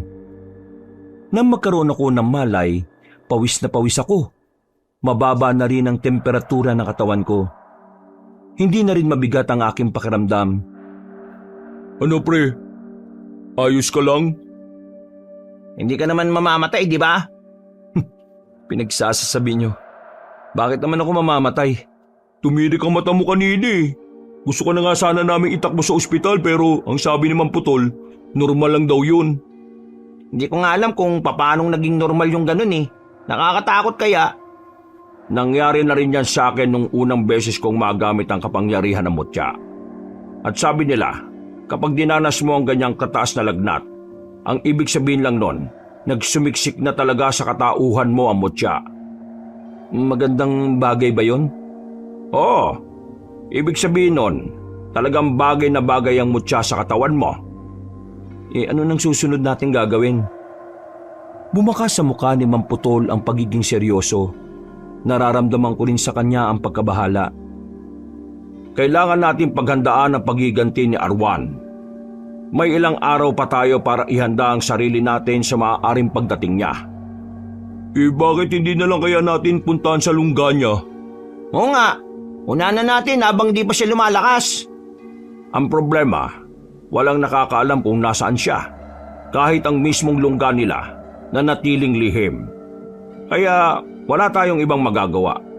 Kung lalakas si Arwan sa araw na yon, dapat mas malakas na rin tayo. Lalong-lalo ka na, Jules. Napalunok na lang ako ng laway dahil sa kaba. Pero hindi naman ako nakaramdam na kahit na anong takot. Ang kinabahala ko lang ay ang kapakanan ng 2 kong kaibigan. Kung ako lang kasi ang tatanungin, hindi ko sila isasama sa laban. Pero alam kong malabo mangyari yon. Hindi sila papayag na wala silang gagawin. Huminga na lang ako ng malalim. Napapikit na lang ako sandali. Kinaumagahan, maganda-ganda ang pakiramdam ko. Nakakagalaw na rin ako na maayos. Medyo makirot lang ang iba kong sugat pero nagkaroon na rin ng magandang progreso. Oh, siya ka pupunta, Jules. Kailangan ko lang bumalik sa bahay namin. Ngayon ang pinangako kong araw na ibibigay ko ang mga bagoong na ginawa ko sa mga customers eh. Hindi ko pwedeng ipagpaliban dahil mga nakabayad na sila. Kung ganon, edi sasamahan na kita. Ay, hindi na po. Magpahinga na lang kayo. Sila Elias na lang po ang isasama ko. Nagpapahinga na sila. Ayos lang naman ako. Isa pa, mas kailangan kitang bantayan ngayon dahil sa banta ng mga aswang. Napatango na lang ako sa kanya. Meron din naman siyang punto. Mas mainam na mag-ingat ako sa mga galaw ko. Dahil kapag ako ang namatay, mahihirapan na silang talunin ng mga aswang. Pagdating namin sa baryo, narinig na kaagad namin ang usap-usapan. Ayon sa mga tsismosa, marami-rami na ang mga tao nakakakita sa mga aswang. Nasundan na rin ang biktima nila, kaya naman nababalot na ng takot ang aming lugar. Kailan ka pa natutong gumawa ng ganito kasarap na bagoong? Sarap ah! Nung bata pa po ako, tinuruan ako ni Lolo. Sabi ko na eh. Kaya pala pamilyar ang lasa nito. Alam mo kung bakit? Kasi itong bagong ang lagi namin pinapare sa hilaw na mangga. Masarap talaga gumawa ng bagong ang lolo mo. Nakakamiss na nga ang taong yun eh. Loko-loko rin yun eh. Nung binatilyo kami, biruin mo, tuwing nagkikita kami, palaging may pasa sa muka. Nakikipagbasag ulo pala sa eskwelahan. Natawa na lang ako sa sinabi ni Mamputol, pero natigilan kami sa pag-uusap nang meron kaming makasalubong na matanda. Namukhaan ko siya. Hindi ako pwedeng magkamali. Siya ang pinuno ng mga aswang. Nakangiti siya na magkatinginan kami. Agad naman kaming bumunot ng sandata sa pagnanais na patayin na siya sa mismong kinatatayuan niya. Pero madali siyang nakatungtong sa poste ng ilaw. Lahat ng mga taong dumaraan napatingin sa kanya. Karamihan ay natakot at nagsitakbuhan. Bumaba ka dyan, Arwan! Huwag kang takot! Tapusin na natin to! Hindi ako nagpunta rito para makipaglaban sa inyo. Hindi ako tanga, Putol! Alam kong hindi ako mananalo sa binatang kasama mo kung ngayon ko siya lalabanan. Kung ganon, anong pakay mo rito kung wala kang balak na makipagtapatan sa amin? Meron lang akong ginawa. Isang bagay na makakatulong sa mga plano ko. Binawasan ko lang naman ng mga taong maaaring maging kakampi ninyo. Anong ginawa mo? Anong ginawa ko? Bakit hindi nyo nalang alamin? Walang hiya ka talaga, Arwan! Putol, alam kong pagod ka dahil ang tagal mo nang nabubuhay. Nasaksihan mo lahat ng masasamang nangyayari. Ilang beses ka nang nasaktan dahil iniwan ka ng mga tao sa paligid mo. Kasi lahat sila namatay na. Habang ikaw, nandirito ka pa rin. Ngayon, saksihan mo ulit ang mga nangyayari. Maraming buhay ang mawawala lang dahil ulit sa'yo. Tumalon na ng malayo si Arwan. Hindi na namin siya hinabol pa. Maya-maya pa, narinig na lang namin ang mga sigawan ng mga tao. Meron silang nakitang bangkay sa barangay. Pagdating namin doon, nakita namin ang mga tanod na nakahandusay na. 2 kagawad lang ang nakaligtas. Pero ang kapitan namin, pinatay ni Arwan.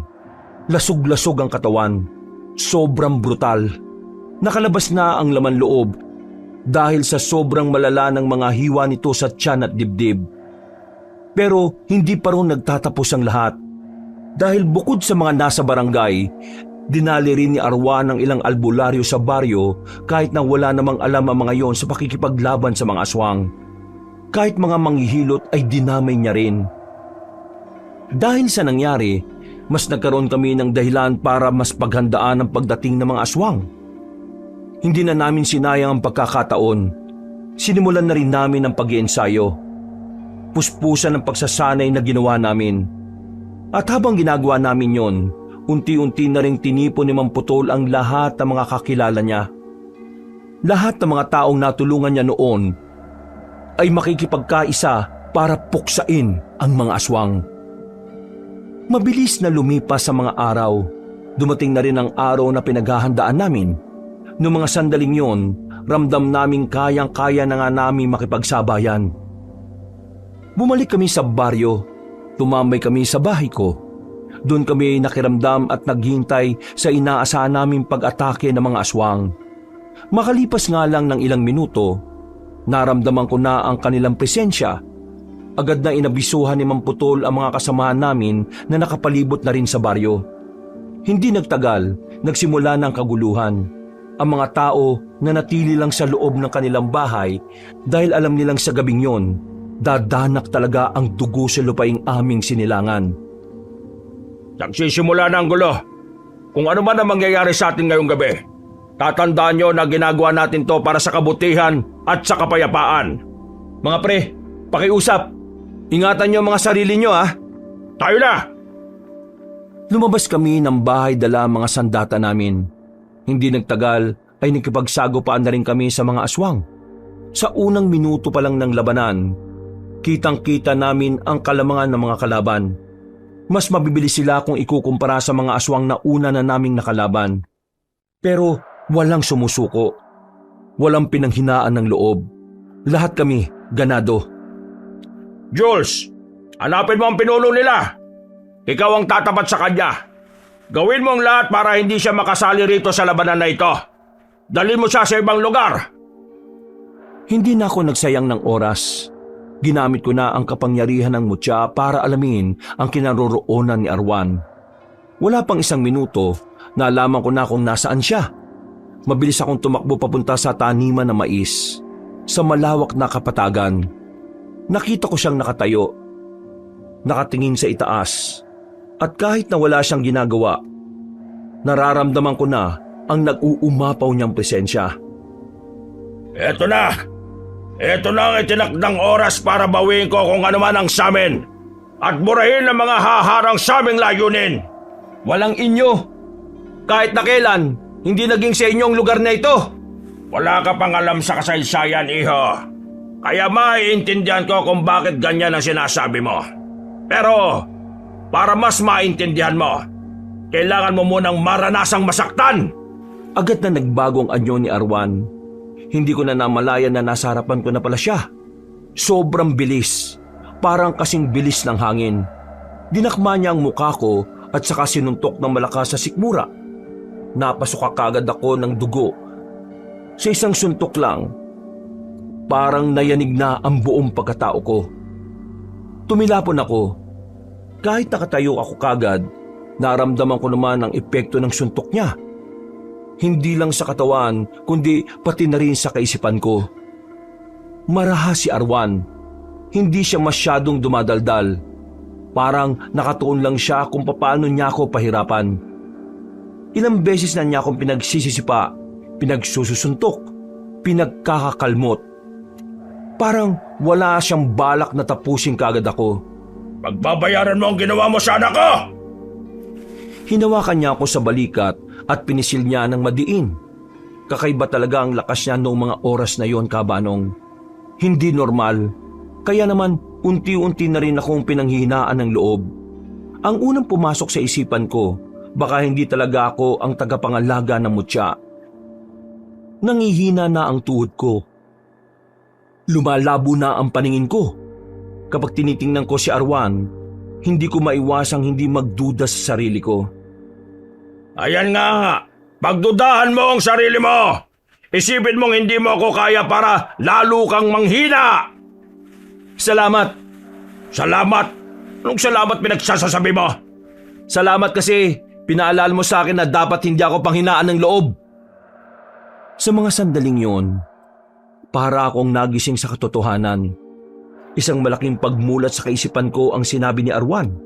Kaya naman naibalik ko ang focus ko sa laban. Inalis ko sa isipan ko ang mga negatibong sinasabi niya.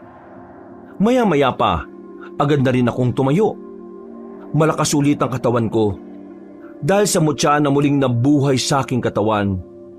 Nanlalaki ang kanyang mga mata. Akala niya kasi ay magagawa na niya akong paslangin. Muli siyang umatake pero hindi na niya ako tinanggap. Parang simbilis ako ng hangin na makalapit ako sa kanya. Hindi na ako nagsayang ng sandali. Binigyan ko siya ng malakas na suntok sa kanyang sikmura. Nang mapansin kong nanghina siya, wala na akong sinayang na pagkakataon. Dinukot ko na ang punyal sa tagiliran ko. Nabase kay Mamputol, ang punyal na yon ang makakapaslang sa kanya. Itinara ko kagad yon sa kaliwang dibdib niya. Nang mapansin kong malakas-lakas pa siya ay sinundan ko pa ng maraming saksak. Papanong? Napagtanto ko na ang pagdududa sa sarili ang siyang magpapahina sa kaisipan at moral ng isang tao. Kaya naman, maraming salamat ha. Pasalamatan mo rin ang sarili mo dahil ikaw mismo ang gumawa ng paraan para mamatay ka. Magsasalita pa sana siya pero umubo na siya ng maraming dugo. Hanggang sa tumirik na ang mga mata niya at tuluyang nang nalagutan ng hininga. Nang masiguro kong patay na si Arwan, binalikan ko na ang mga kasama ko at tinulungan silang ubusin ng mga aswang. Nang gabing yon ay nakamit namin ang tagumpay. Naubos namin ang mga kalaban at sa mga sumunod na araw, sinuyod naman namin ang kagubatan para hanapin ang kanilang lungga. Natagpuan naman namin ang mga yon at isa-isa namin silang nilagas. At dahil doon, naibalik na rin namin ang kapayapaan sa aming lugar. Pare! Tara, sumama ka sa amin! Bakit? Meron na naman bang aswang? Hindi, wala. Sumama ka sa amin. Si Mamputol kasi. O bakit? Ano bang nangyari sa kanya? Basta, sumama ka na, dali! Hindi lang nila ako papunta sa bahay ni Mamputol. Pagdating namin doon, ay dinatnan na namin si Aling Lisa na nakagilid sa papag. Si Mamputol naman ay nakahiga at hinang-hina. Nagulat ako kasi noon bago ang araw na yon ay nakakalakad pa siya. Pero biglang bumagsak ang katawan niya. Mamputol, anong nangyari? Bakit ka nagkaganito? Dahil ito na ang tamang panahon para mamahinga, Jules. Nawala na ang sumpa. Ibig lang nitong sabihin, mawawala na rin ako. Dahil kung tutuusin, matagal na dapat akong wala sa mundong ito. Ang sabi mo, mawawala lang ang sumpa. Wala kang sinabing pati ikaw mawawala. Konektado sa buhay ko ang sumpa. Kaya mawawala rin talaga ako. Isa pa, gusto ko nang mamahinga. Natapos ko na ang misyon ko sa mundong ito at hinihintay na rin ako ng mga mahal ko sa buhay. Jules, sa inyong tatlo at sa iyo na rin, Lisa, maraming salamat sa ginawa ninyo. Binigay niyo sa akin ang pagkakataon na maranasan muli na maging normal. At ngayon, sa wakas, makakapagpahinga na rin ako. Masaya akong nakilala ko kayo. Nung mga sandaling yon, ay hindi ko na napigilang hindi maiyak, Abanong. Kahit na kailan lang namin siya nakilala, may halaga na rin siya sa amin. Makalipas lang ang ilang minuto, tuluyan nang namahinga si Mamputol. Nakangiti pa nga siya, na parabang ang pagkawala niya ang pinakamagandang regalo para sa kanya. Makalipas ang ilang taon, unti-unti nang gumanda ang buhay namin ng pamangking ko. Lumago ang negosyo kong bagoong. Nagkaroon ako ng maraming tindahan sa iba't ibang panig ng probinsya.